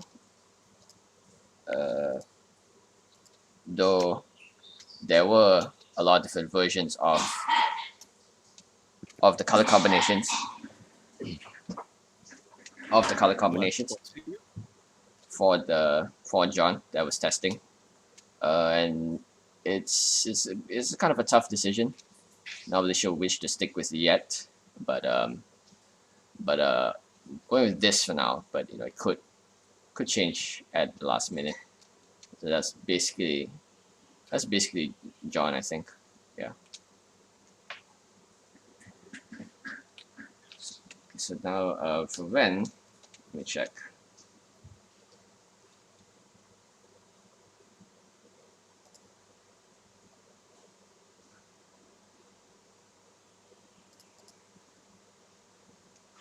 Oh, that's Ironwood. You can see that yet. Ironwood. So for Ren, still. So I have a sketch of him right here, and I'm not quite sure what to do with his uniform yet, but I definitely want to include at least elements of that, East Asian influence, in his uniform design. But here's Ren. He has kind of that stoic, always losing sleep kind of eyes. And for Ren, I think it'd be pretty straightforward in terms of his design, but I definitely would like to do more with him soon, especially once it's casted, because having the voice helps me a lot in terms of imagining what a character would look like. It's just sort of like a kind of a goal, like a sort of interplay between those two. So now that we've touched on Juniper, you guys can give your thoughts, and then we can maybe answer some more questions. Okay, the one thing that I first noticed when Ren came up on screen is that it's just the Arthur Fist pose. It made him so angry. Oh my god, it is. I didn't notice that, but yeah, it's the Wait, hold on. perfect shape. Hold on. Good Where? Oh, Where? I demand to know. Tell me. what, this one? What? Well, the His fist right is not hand. quite in that position. It is. I actually think it looks great because he has this it's such a contrast between his well, at least from what I've seen in the video of his personality. He looks like this very stoic, no nonsense type person, but then you just see Nora knocking him around. Yeah. Oh my gosh, is it like a tsundere? Oh no. Oh boy. Yes, Here we yes. go. Nora Oh, did no. give him a lazy off. That would be Maybe there's some, hilarious. hidden depths there. Maybe he loves sleeping in. Maybe he's all stoic, but really he just likes curling up with a good book and a hot chocolate and not doing anything, Who can't relate? Honestly, I can respect that. Yeah. That could be actually hilarious. She's just shouting for him to wake up, and then he just pushes and goes boop. Yeah. Yeah, oh my god, like that. I'm really down for that. If you ever mentioned that, like, I love you and hate you because now I will not rest until that happens. Wake up, lazy butt! Well, I voiced the Grim. I cause chaos. The boop scene has got to be canon now, right? That's now it's official, Yes. right? So, like, It's stuck in my head. I put this. Going to my nose. No, I wanted to wake you up. That's illegal. Snooze button. You've committed a crime against my clan. Yeah. You'll face the punishment. Bring dishonor. You will face the full wrath of my people. So any How further dare questions? you hit my Prepare for your nose? castle but to be stormed. I'm Very looking at short hands. Nora curled up in a ball on the floor, like rocking herself in the ball. You'll face my wrath. That's illegal. Like, how is this? How? My nose, but how? I'm just looking at the chat right now, and when everybody was saying tsundere, they're saying now tsunderen. That was a good one. That was a good one. No. Funny. What have we done? has You like what happened we've now? created? What have we created? I'm sorry. Look at what you've done. What have we done? I gotta run. Run away. You cannot run from your sins. He can't find me here. I'm safe. We can run, but we cannot hide.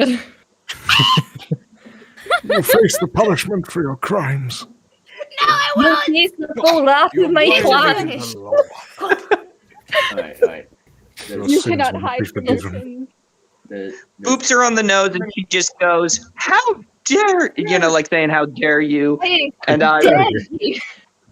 you will be dead. You will be nothing but a smear on my hammer. Ooh, pancakes. You will face the full wrath of Boudica. Oh my god, that actually Nora though. Yeah. All right. All right, guys. Back on track. Are there any viewer questions so far?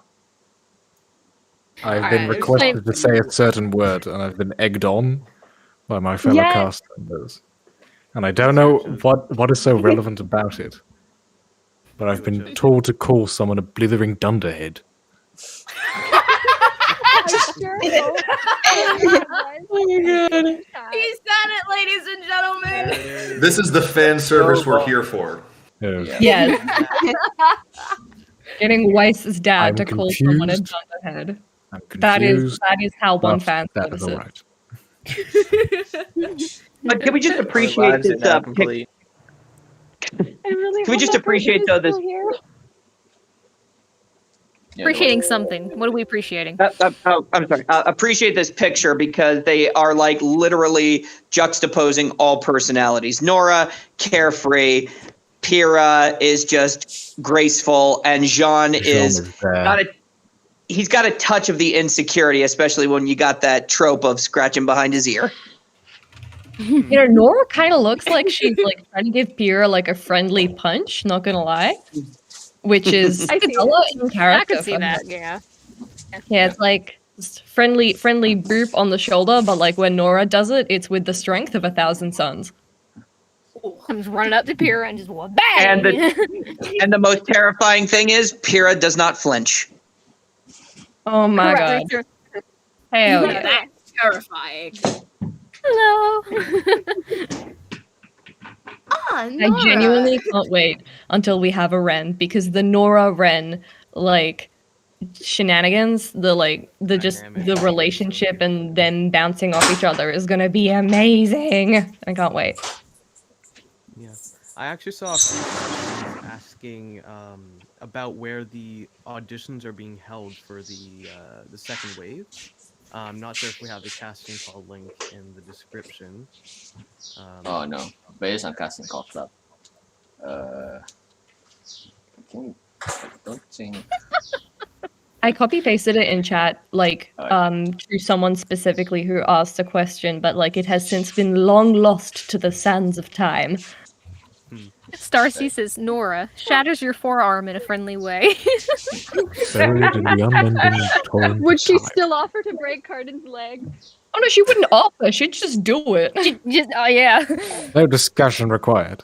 I'm pretty sure that's a brand new Okay. sentence. Shatters your forearm in a friendly way. Platonic. Cutely shatters your forearm. I can totally see that. I can totally see that. Innocently snaps your kneecaps. I can actually. and smash your kneecaps, by the way.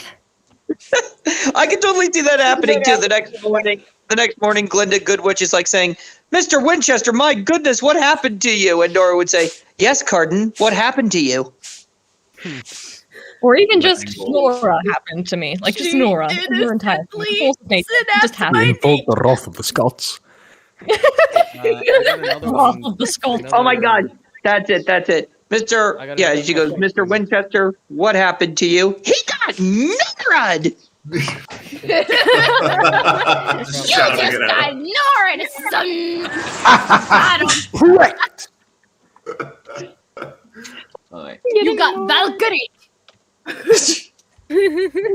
So I got a question from Volt EG7 that I saw a few times. First, I want to say, hey, Rose Petal, it's been a while. Also, this is to the voice actors. How did you guys get into voice acting, and what inspired you to do it? For me, honestly, just a love for anime and storytelling in general. I love getting into the depths of how characters work, like how they think, and just how deep a story can be, and all the little I can't think of the right word, the intricate little details and stuff, and that's my element. I dive into that stuff, and to be able to be the chance to be somebody else and be in somebody else's shoes and experience the world kind of in a different way is just very exciting to me. So I guess that's kind of what got me into it. It's my natural love for just fictions and stories and kind of like Ruby. Yeah, no, like I am right there with you. Like pretty much the exact same deal for me, but I've always loved acting and I've always wanted to act, but then I'm also a massive nerd, and voice acting is like that Venn diagram crossover between like You know? being a nerd and acting. Wanted to be an actress at first too. Yep. Yeah, yeah, it's just like I want to act. I am also an uber nerd. Here's can we the mix these? perfect little Venn diagram. I think for me, a large part of it was what the others are saying as well, but just to an extent, wanted to be part of that world, but also it's seeing it almost as a skill to kind of lean into in a way, voicing things, and kind of in a way changing your voice, morphing your voice into fitting a certain mold. Is aside from it being a skill that to be practiced and to be perfected, it's also a lot of fun to do, and you get to meet a lot of people that also enjoy doing this. And Yeah, like all you guys. It is a way of getting into the community. Just to build off of what you're saying, Josie, that was exactly my reasoning for joining. I saw this and I thought, you know what, I wanted to challenge myself because, you know, I hadn't I've tried a handful of things here and there, but I kind of had a falling out with it. And then I saw this and I thought, you know what, this is an opportunity for me to, self-improve, to challenge myself. And I mean, just to see the dedication and the skill and the discipline and the details went into this. And I was like, you know what, I want to try to apply this to myself and to try to, to do it, to go out there and say, I went there and I did it. And I was very, very surprised, believe it or not, because the joke was on me, because when I tried out for it, I walked away and I was like, oh my goodness, what did I do? What was I thinking? Is it what? And then I get the email from Saito and says to me, hey, I like your voice. I like your voice for cut the off your jib. and said, I just realized what the time is. So sorry, I'm on the other side of the world to everyone else, and I have to go and do things. It's been so much fun, and I wish I could stay longer and chat and hear all you guys' stories. It was super nice to be able to hop on even for a little bit, but I have to go now. Bye. We love having you. Lovely Night, having you. night, whatever. I'll have to be leaving soon myself, but I'll let you guys finish some more stories if you want. Alright. Yeah.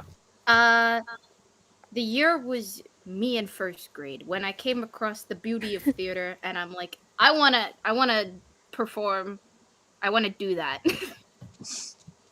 So, ever since I was looking into a bunch of different acting programs, I've done camps, I've done vocal stuff, and one night I was just on like an internet going through a sort of platform regarding Ruby, and where I came across this, I guess it was a sort of a trend, but a pattern where a lot of people were like doing impressions of the characters, and they were saying that they wanted to do voice acting like for a professional career, and I'm just like, you can do that?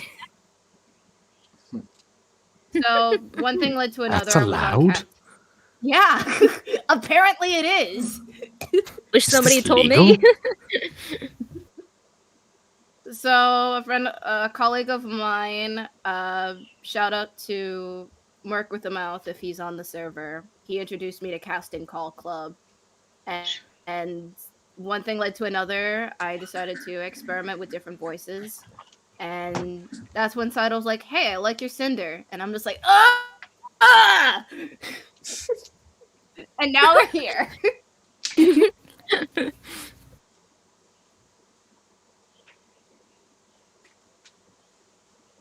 The end.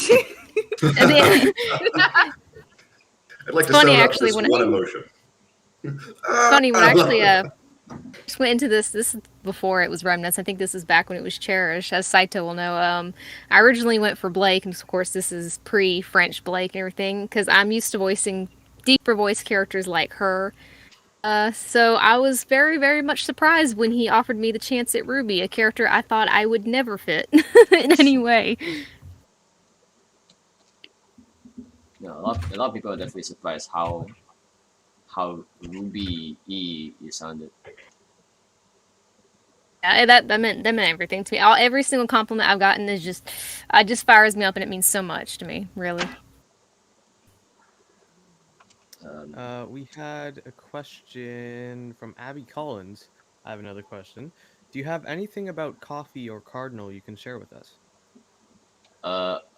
Coffee does exist, yes. Because Theory.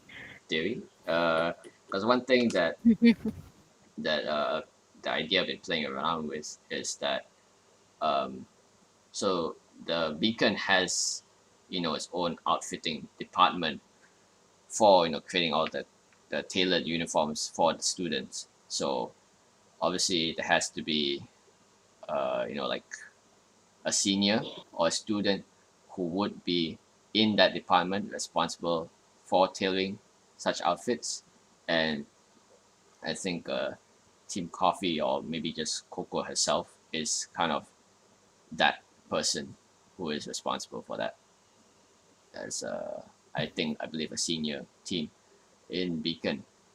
And as for Cardinal, uh, well, I mean, I guess you could say they got Who needs Norad. Cardinal, right?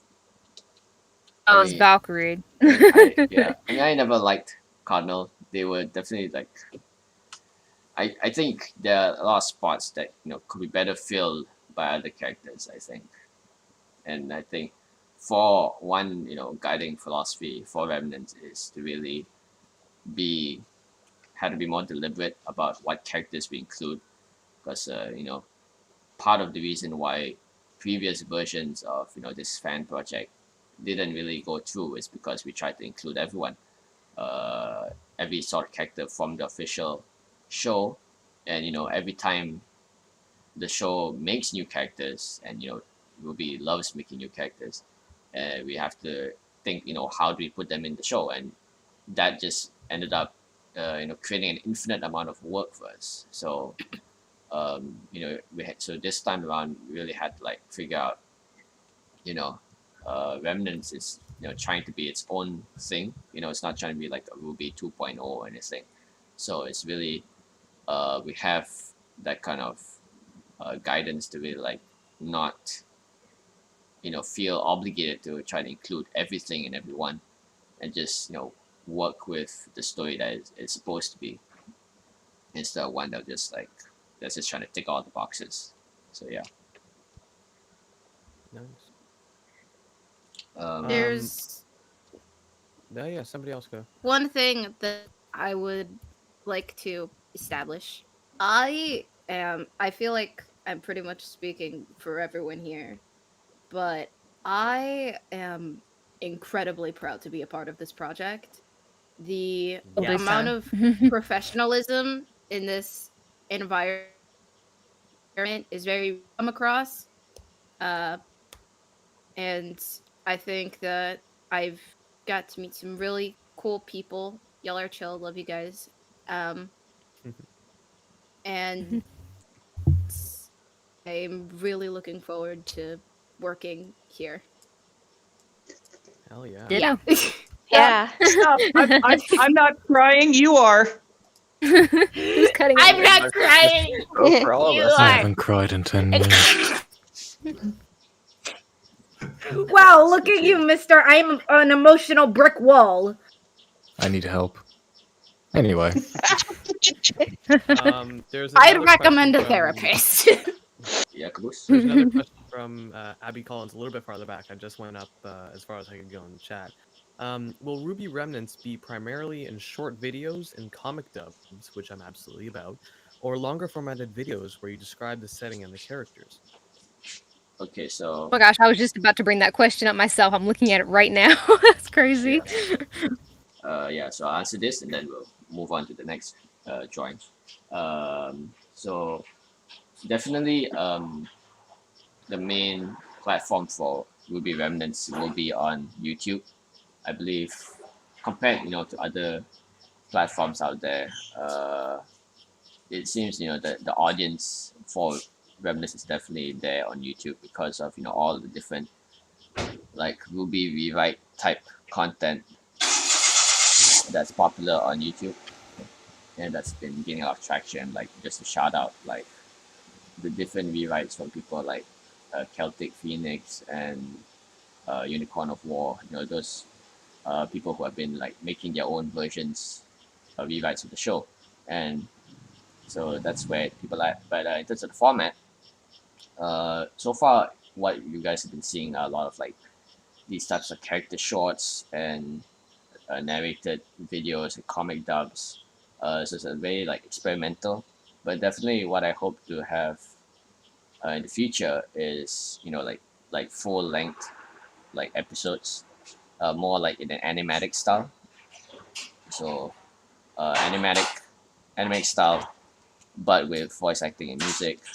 But as it is right now, because we're still working on the story, and also because I am like the only artist working on this project, so that kind of work demand is currently beyond our scope.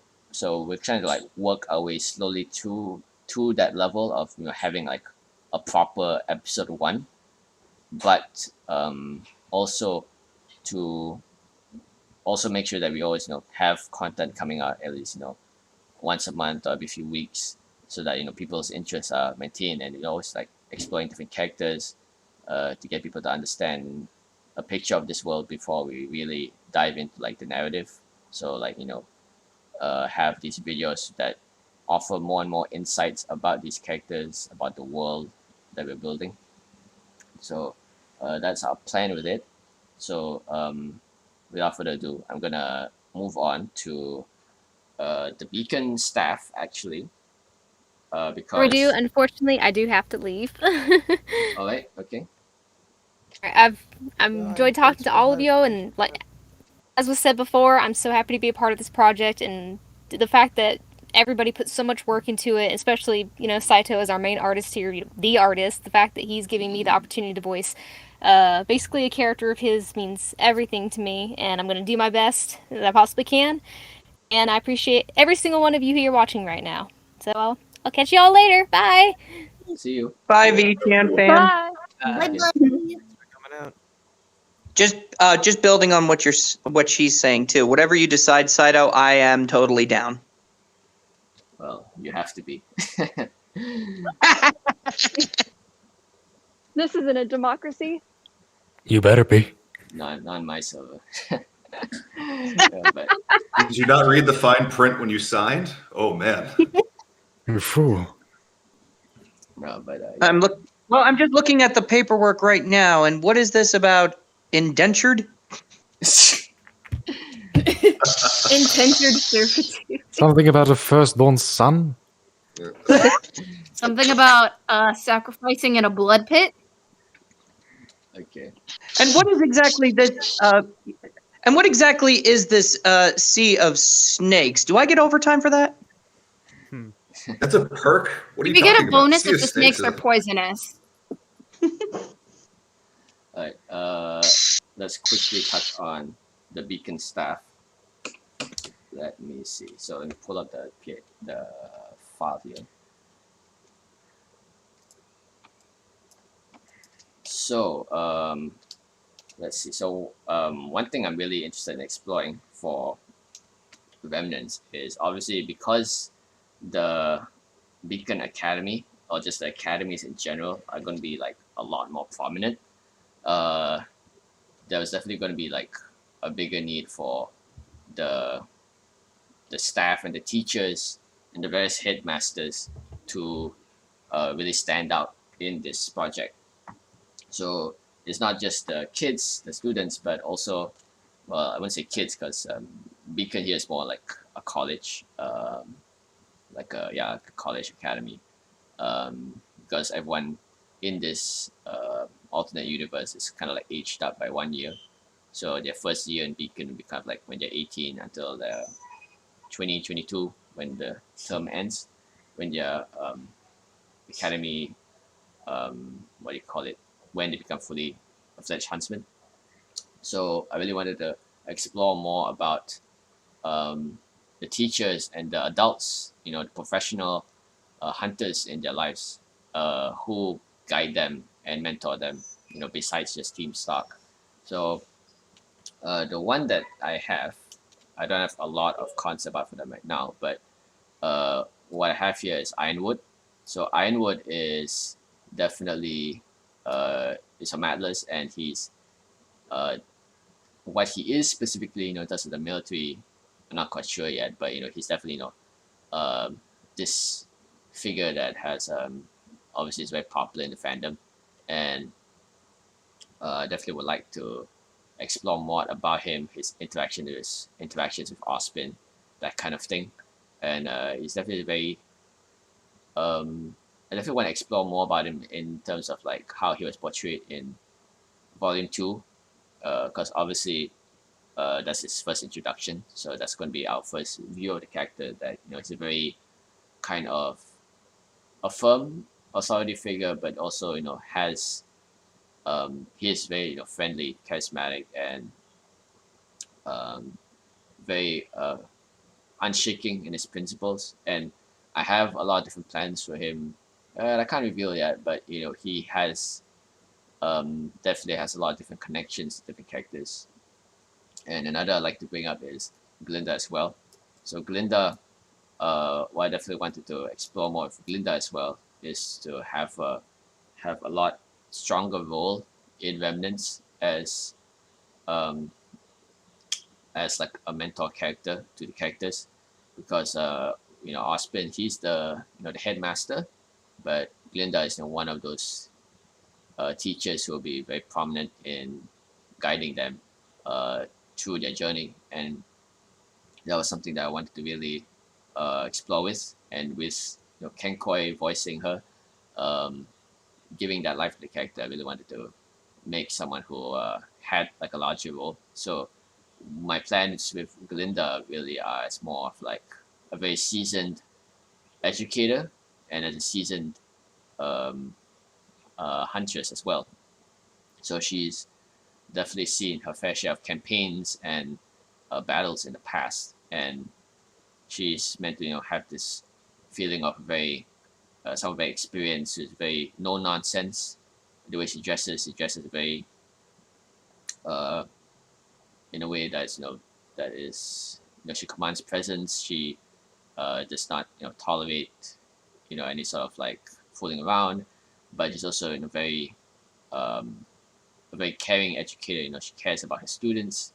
So this is like Glinda is someone I really want to explore in Remnants as not just an educator, not just as a really cool fighter, but also uh, as a relatable, mentor figure to a lot of characters.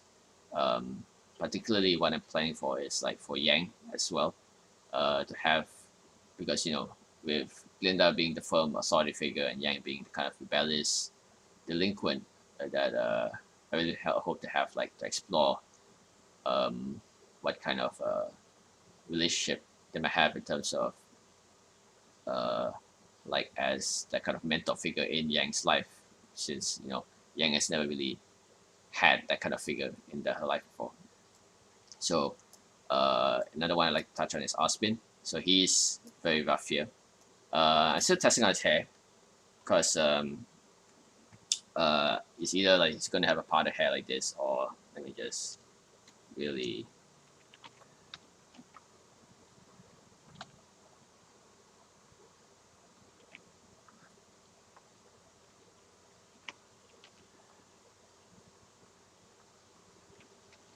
just a quick image whether he'll have what his hairstyle is. I don't know which one's gonna be, but for Osmin, definitely he's gonna be a very enigmatic figure, very enigmatic, very uh, mysterious presence, and he'll definitely be a very important role in Remnants as well.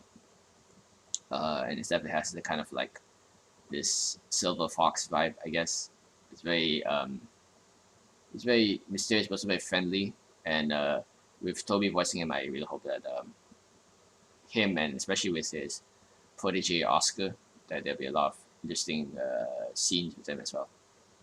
And then one person I'd like to introduce as well is Peter Port as well, who I have like a very rough concept art for.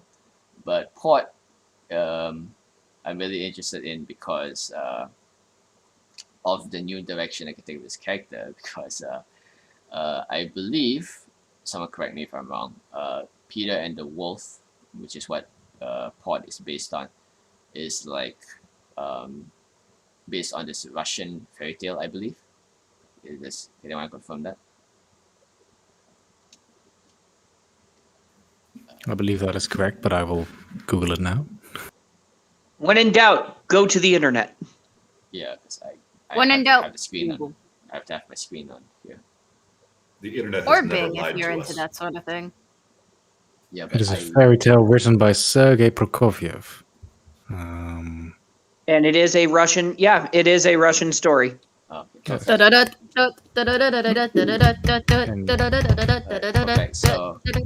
not Peter and the Wolf. That is Rasputin by Boney M. So for Peter Port, because I think you might know where this is going, where everyone has different accents and stuff. I really wanted to try something different for Peter Port, instead of like that kind of what we see in the official. So I have his drawing here. So he's not naked. He just I haven't drawn his clothes yet, but he is gonna be like this big kind of friendly, burly, boisterous character who's like this veteran huntsman, and that he's really big and strong, and I really like the idea I'm having for him right now, where he's kind of like this big, tough but gentle giant, and that he's sort of like in Beacon Academy teaching them how to fight, and it's a completely has that Port vibe, but then he has like this very thick Russian accent, and then he'd be like very friendly and sort of like give the students life stories, things like that. So I'm really excited to like flesh out Port a bit more. Although I guess his name would be different, but it'd be more or less that's like this version of Port in the story. So I think for like the Beacon staff, that's all the people I have so far. Looks great, especially I like the way the glasses are that Ozpin has. Yeah, wow. I like the fact that one you got Ironwood. Yeah, he looks like this very calm, this very self-assured individual and charismatic, and you can also see his guns. That's pretty awesome. Glinda, always awesome. Ozpin looks amazing. I mean, he looks almost like you were saying, enigmatic, but also almost like at least from this picture here, like one of those old school conductors. Ooh, do you want to know what this gives me a reminder of? For those of you who have seen Monsters Inc., the Spider Crab, I guess, headmaster of that Mr. Waternoose. Yes, Mr. Waternoose. He has that sort of vibe that Mr. Waternoose has, in which he can feel like a grandpa in certain scenes, but in other ones, he'll be your absolute worst nightmare. Well, that's you interrupt the tea time. If we were, well, if we're gonna if Saito decides to keep the story behind, that would make a whole lot of sense. Keep the same story of Ozpin, that would make a lot of sense. Yeah, Ozpin is definitely a big writing discussion right there that I'm kind of working on. But I'm really excited for it wherever it goes, Saito. Yeah, thank you. I also want to say I really love Professor Port. He looks amazing. He chunky. Yeah, I want. I know exactly. He looks like I want that guy at like every "What are you family doing there, event. sport?" I saw 2 different people in chat calling him a dilf. No, no, Are you kidding? no. Straight off the barbecue. No. We are Partners picture have- of Hunt the Grim. I gotta Wait, see if I can find it now. Wait, did Saito say Russian? For Well, I will let you have Oh my this. God, here I won't tell. I told you. Port can cook steak. Have you ever been on Trans-Siberia Express? It's quite the sight. Vladivostok is shithole, but you take what you can. One actually even said Eggman. Eggman. Yeah, I saw that Sorry. too. Okay, there are. Iroh is a better comparison than This just wait, this Joe chat is Penalty. too much. Oh no, now everyone's spamming it because I pointed it out. Do you not realize what you've done? What you've I created? didn't do it this time. That wasn't me. I'm innocent this time, okay? What have you done? I I'm did pretty nothing sure you wrong. inserted the DILF idea into this conversation. This No, is I did not. entirely I you're was doing not the now. one that pointed it out. No. You- That was right. In the wise words of Phil Bork, That's people where on I the die. internet, it was bound to happen. I will take responsibility for my actions. Oh, my tummy hurts. I'm laughing so You will hard. not be my scapegoat. I will not scapegoat you. Right, real quick. Now that we've concluded the beacon stuff, I'd just like to talk a bit more about let's see, some of the Grim, and then some of like future video content, and then later I'll talk a bit about other projects in the channel. So let's see.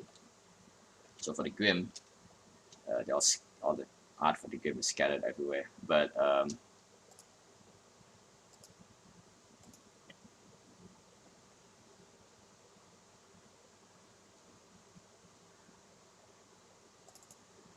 definitely what I want to explore with the Grim is definitely to make them a more intimidating force in Remnant and have them be more prominent as like this antagonistic force, especially in regards to like the whole Summerville's backstory and stuff. Like I really wanted to, and of course, as an artist, I love drawing monsters, of course, and designing them. So, and the Grim is always like an aesthetic I loved about Ruby, because there's a lot of different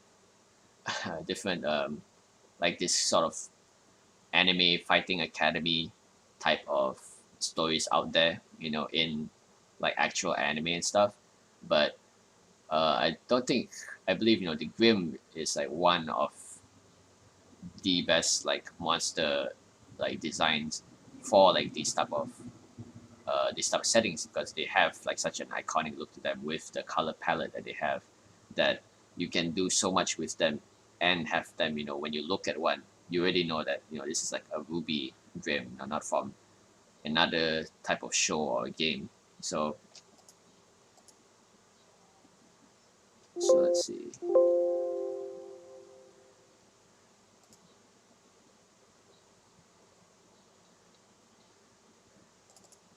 So for the Grim, I had a lot of different designs for them. This is a way back doing Ruby Visions, but this is like a lot of different designs for Grim. This is like I believe it's supposed to be an Amphisbaena, which is like basically like a type of serpent, and then a Cyclops, which is so these are all like original Grim designs made for remnants that I hope that we can able to fight and all that, but just like give an idea of the kind of aesthetic that the game will have, that, with this big floating eye, and then has like this kind of this hand kind of shape in the bones that's like clutching the eye in his hand, and then this is like a Medusa or Gorgon, which of course like paralyzes its prey. This is like a Manticore, but I think this design this is before, I think volume 7 or when the actual Manticore design came out.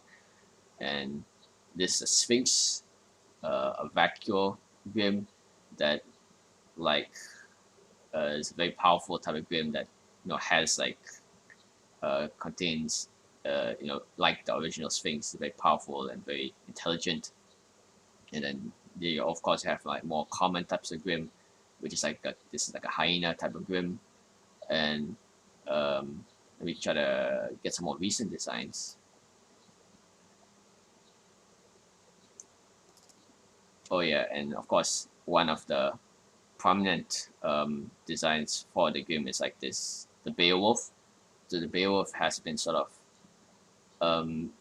Beowulfs are quite interesting because the young ones wouldn't have like formed their bony armor yet.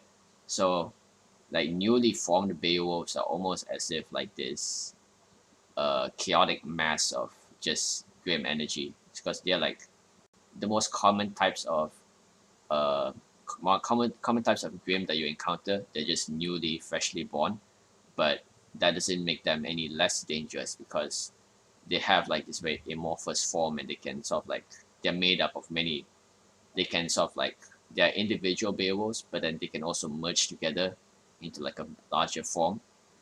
So even young Beowulfs can form together into a pack, and like do a lot of be very very dangerous even for experienced huntsmen, because they have their power in numbers and their more chaotic nature.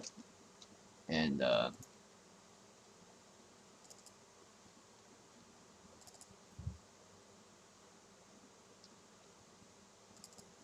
course here's another picture of various grim designs.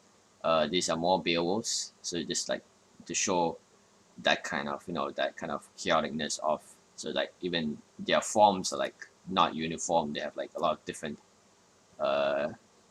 shapes and sizes to them.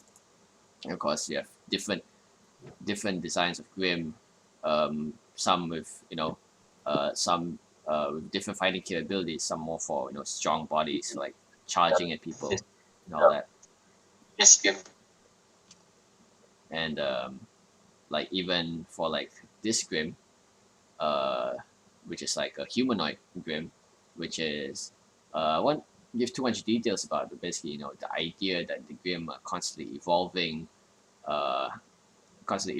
and becoming more intelligent, that they even like are able to almost like mimic humans in like their own twisted versions of it to like better fight them. So like the grim are constantly evolving alongside humanity. It's like sort of like an arms race between the two sides. And in fact, there's a second version of this which I'll grab.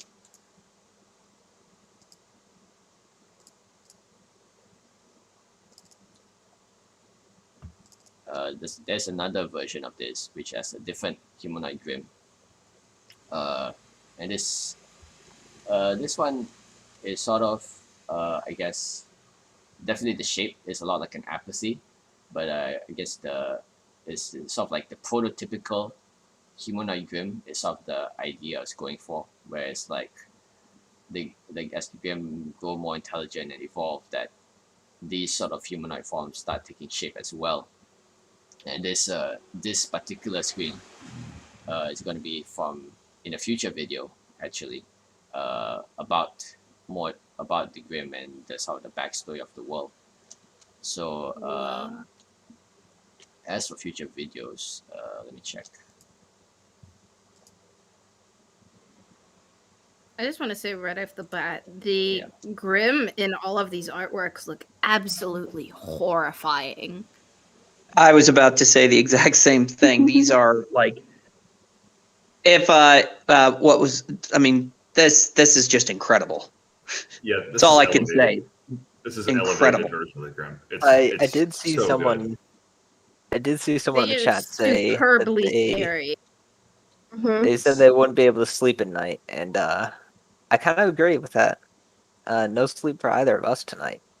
That's for sure. That's the intent. I actually did a little game with a friend of mine once where we took the grim from the Ruby and we added little details that made them even scarier.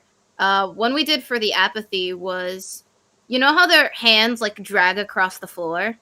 Yeah. Yeah, imagine their hands are blades, and so as they just slowly walk across the floor, you can hear the blades scraping against it like nails on a chalkboard. Oh Strong man. Kind of like, or like Freddy Krueger from A Nightmare on Elm Street. Yeah, like Edward Scissorhand. Ooh yeah.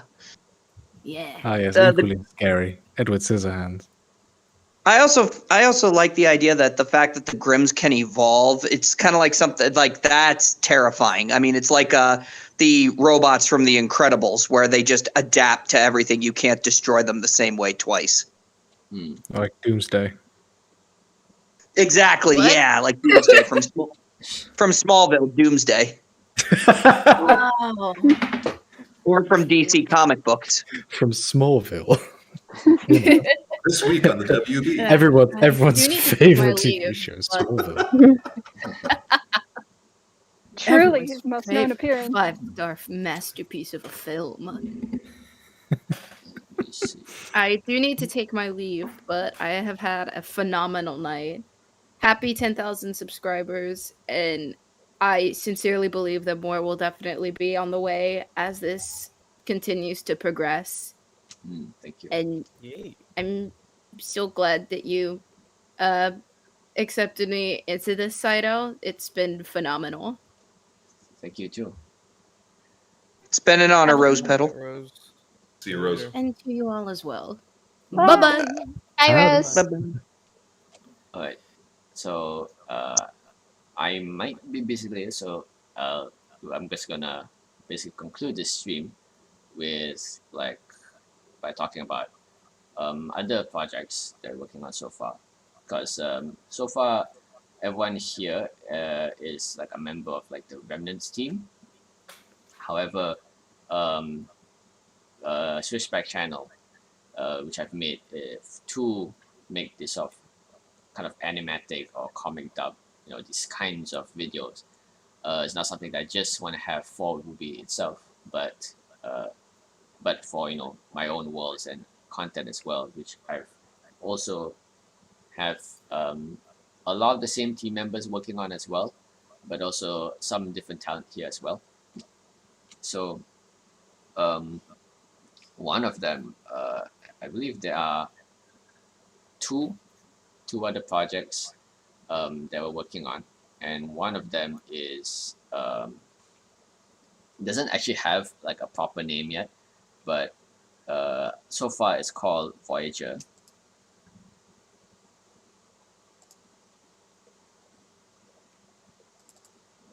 And Voyager is kind of my original world, which it has an interesting backstory, because this was made before Ruby Remnants, and at the time we were sort of like thinking about what kinds of where to take the projects and all that, and that was like for a time we were thinking about what if we just made like our own original world that's kind of based on Ruby, but it's like its own thing. And so I like played around with that idea and made but in the end, while I still ended up making Ruby Remnants after all, I ended up fleshing out the world of Voyager more, and ended up really liking it, and I've been and it ended up becoming its own thing. So with a bit more work, I hope to have this world also kind of showcased in future project, which there is already one video of such being made for with the voice acting and everything. And it's a project that I've been working on. I especially want to thank Joey, who's helped me, who's on the server and has helped me with the project, because he definitely believed in this project and believed in the idea, and he is one of some of us who helped me work on it, but also one of its most loyal fans. And definitely without his dedication to it, it wouldn't be to where it's at now. And basically, the idea behind Voyager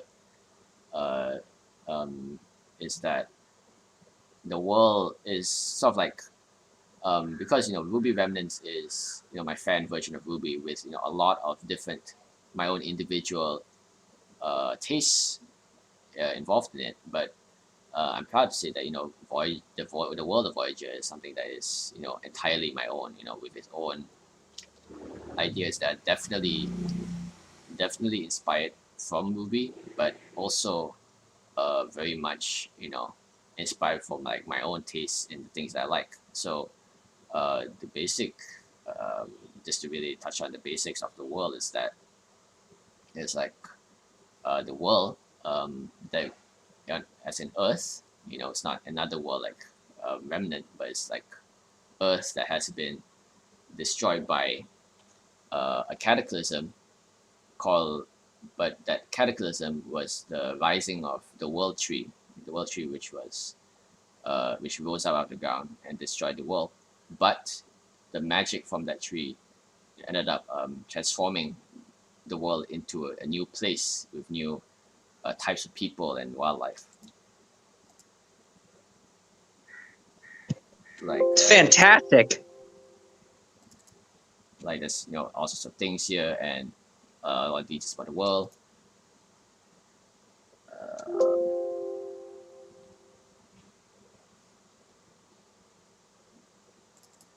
And like there's like the character is made for it is like the idea behind it is that the world just like a whole like a transformed world, and you are the characters are voyagers, people who go out into this kind of this post-apocalypse world and explore it, and how they form their bonds with each other. So it's very much like Ruby. So so there are main characters for it, 5 of them rather than 4. And so the main character is Vesper. Vesper is voiced by Jella Quada, who I'd like to shout out here. And she's the main character, and she's been chosen to be like an heir. An heir is basically like someone who has been chosen by the world tree to inherit like powers and weapons, that kind of thing. And another character is Suki. Suki is kind of like you can say it's kind of like the Blake of this story, but she's like has a complete opposite personality. She's like fun-loving, mischievous, and she's kind of a delinquent as well. So she is sort of the kind of the rebel of the group, and she's technically a fox girl, not a cat girl, but she is sort of like she's lived on kind of the fringes of this world, and kind of the wastelands, and she's learned how to survive by herself. And then we have the person you can see at the bottom of the stream right now is Niwa, and Niwa is the plant girl basically. So there is a new race of people born from the world tree, called Phytosapiens, and these people are half plant people, and Niwa is like one of these people who were born from there, and basically have to learn about the world and kind of embrace a newfound sentience or humanity, whatever we should call it. And so it's like I really like the idea of Phytosapiens because they hold memories of the world before before the world ended. So they have these memories ingrained into them, and in the form of visions and things. And then Suki has not been found a voice yet, but Niwa is voiced by Cheeps, who is also in our voice actor server, and she'll be in the next video for Voyager.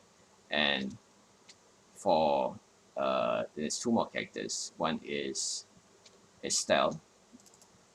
Estelle is kind of more or less the Weiss of Voyager. She's a noble, She's a noble, and she's from a people called I'm not sure how to pronounce it, but I think it's called the Siorai or the Siorai, who which is I believe Welsh, and it's like basically a race of sky elves, and they live in like the highest points in the sky, above the world tree, and they're very talented in magic, and they have like their own society and all this sort of things. So all the different kind of world building that goes into this world, and she's like one of the nobles in that realm, and she can has powers like over lightning and stuff.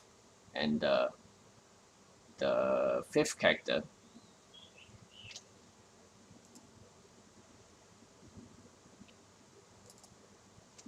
here is Soul.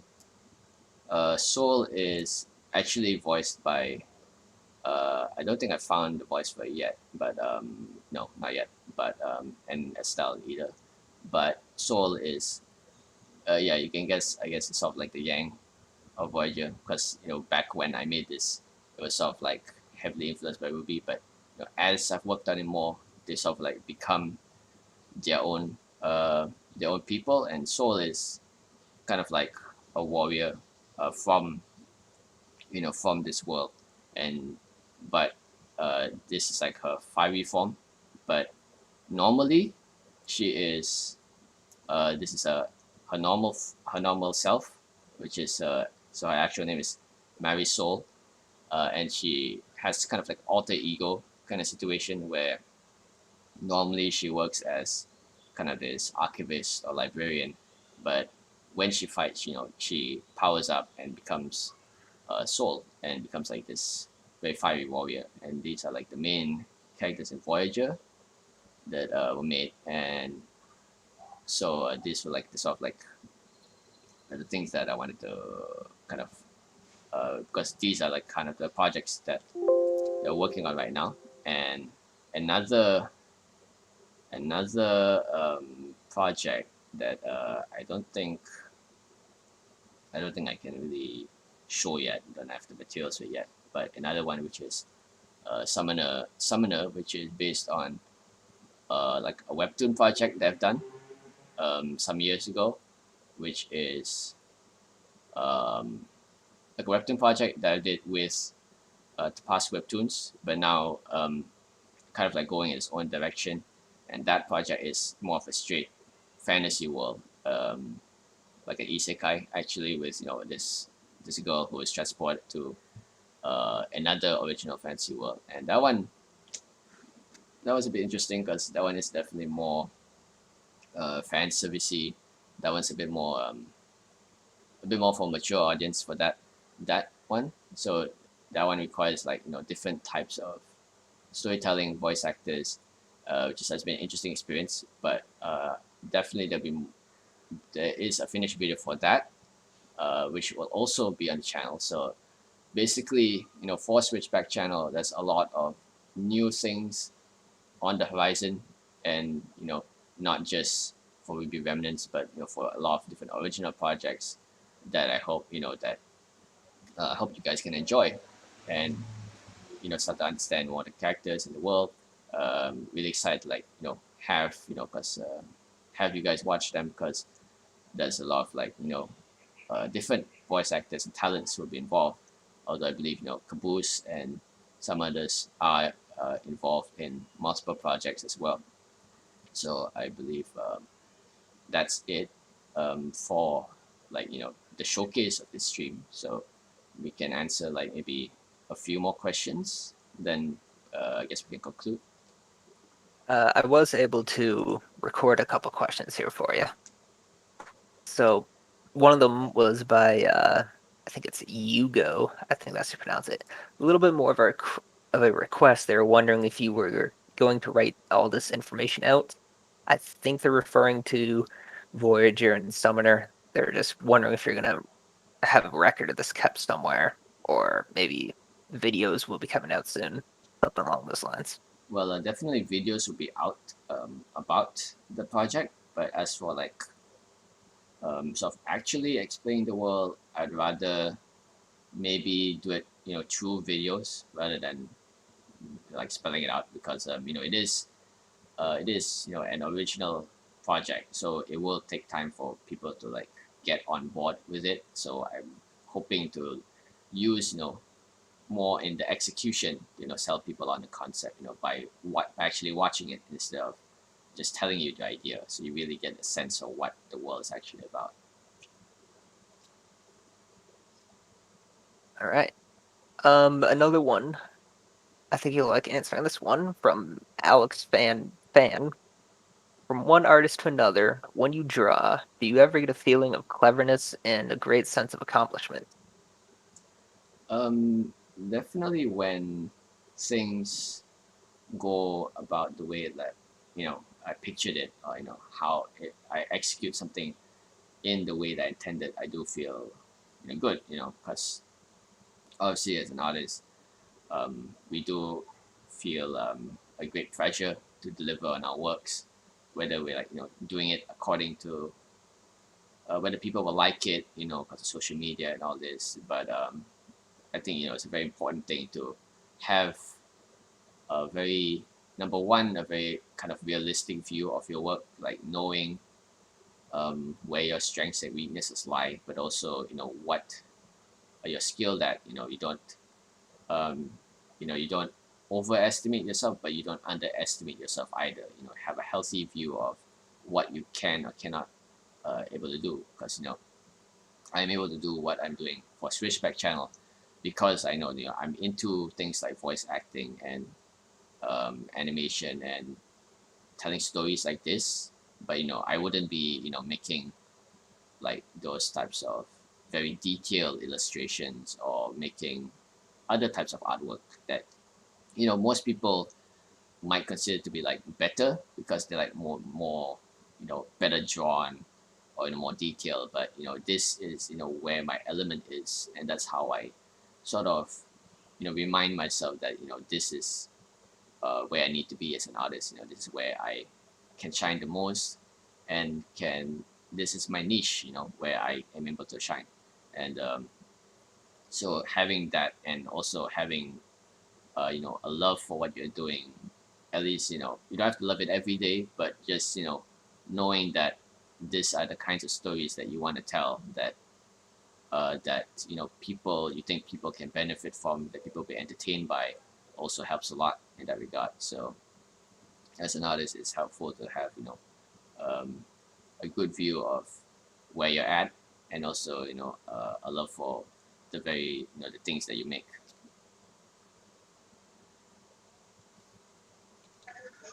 That's well said, Saito. I mean, that's inspiring. I mean, yeah, even as a voice actor or any type of creator, it's I think that's just a good general rule. Is there like any other questions before we can conclude? There was one a while ago, so I'm not sure if they're still here. Just a little bit of an update or question for an update by Unova Slankite.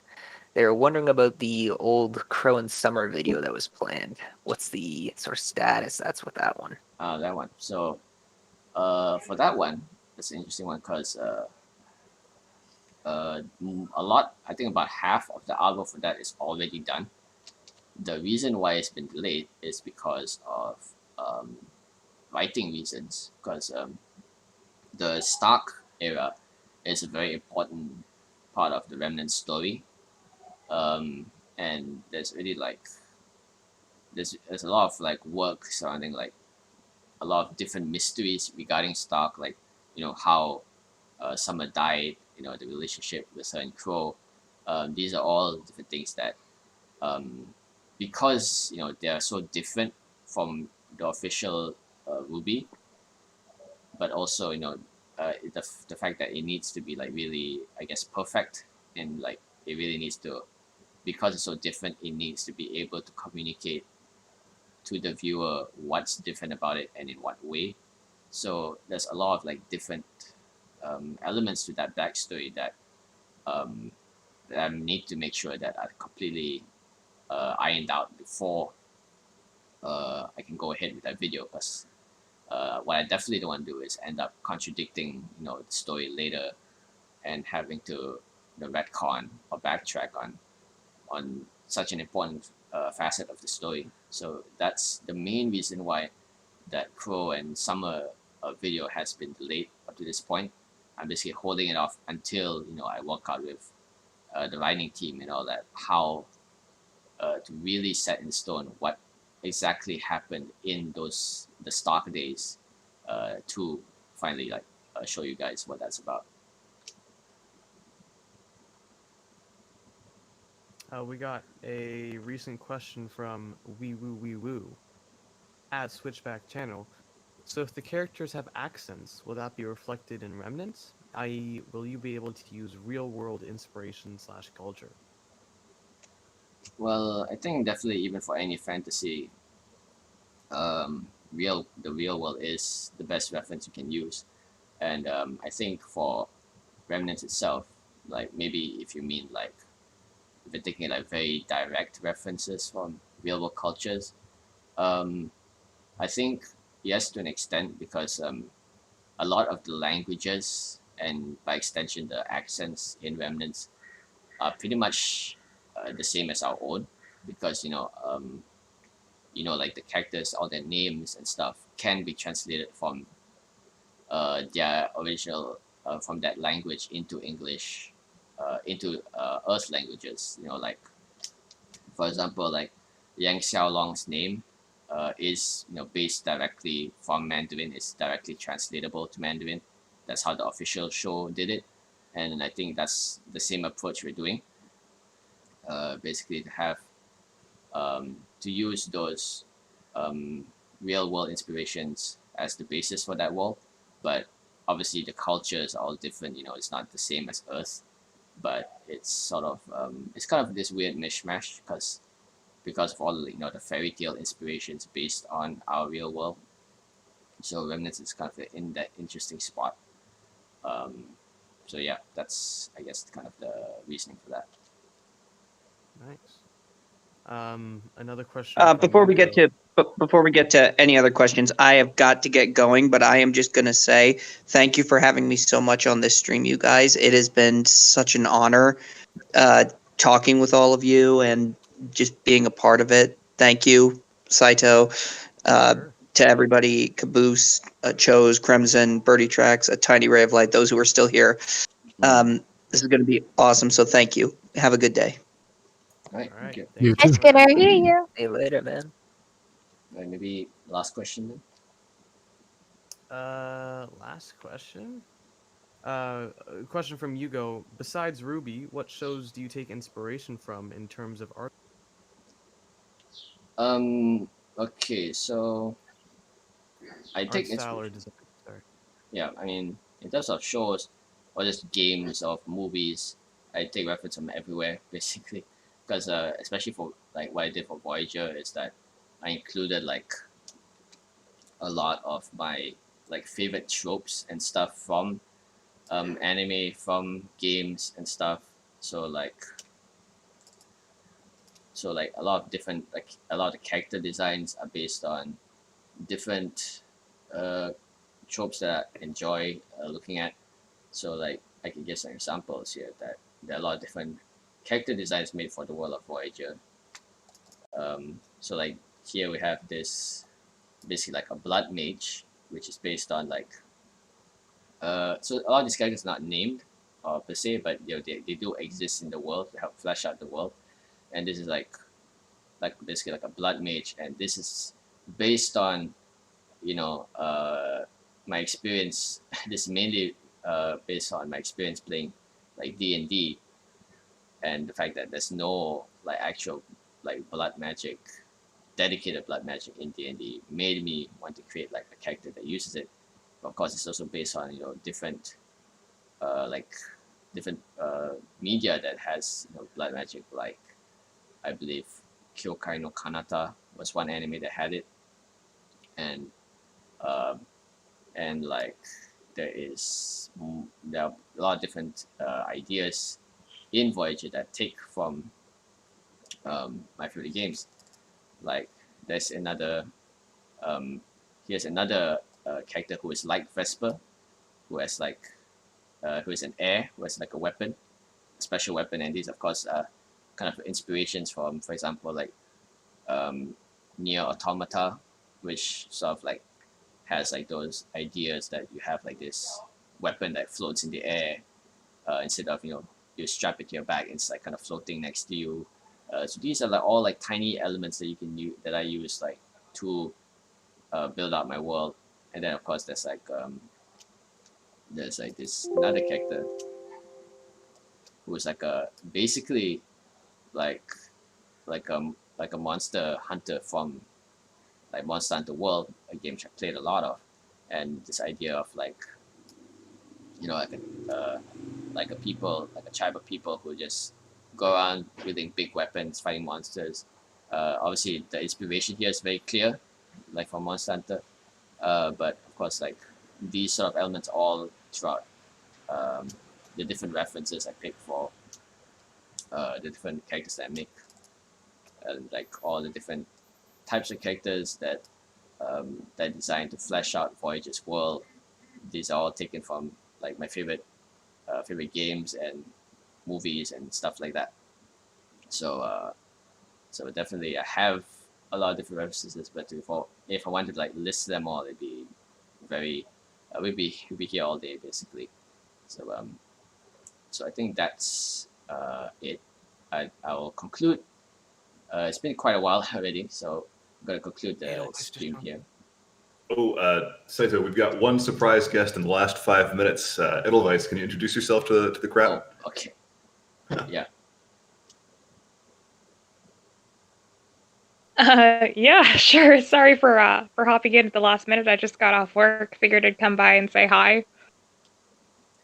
Yeah, I mean, yeah, welcome Edelweiss. Edelweiss is a really really important role in here because she's been responsible for like the father video and a lot of future videos too, that she's really the sound engineer who's like helping add the sound effects and basically to really sell like the atmosphere of a lot of the kind of the newer videos that we have. So like her ability. Idol is our audio goddess. Yeah. Everything. We bow down to you. We bow down. The master mixer. Yeah, when you get chills on give your me way spine. too much credit. Yeah, it was also actually a voice actor, but doesn't have a role in Remnants yet, as far as I know. But as a sound engineer, her work has been invaluable to what we're doing.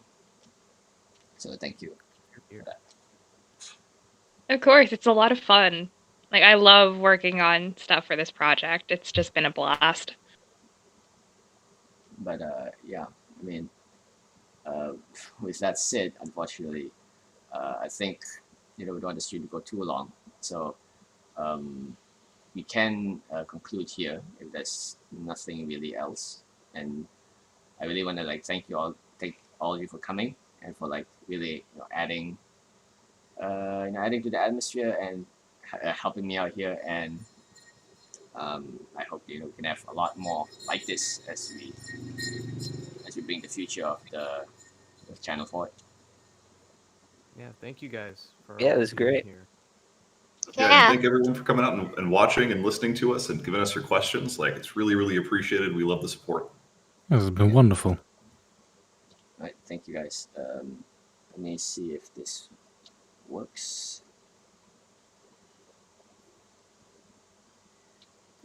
Did it come on? This is let me check. Moment of truth here. Technical difficulties in ending the stream. If anyone's been to a Zoom wedding this year, you've heard the next 5 minutes. There we are. All right, goodbye, everyone. All right, goodbye. Cheers. Bye. Thanks for staying up. Bye. Bye. Everybody. Ugh. Hopefully we can do this again.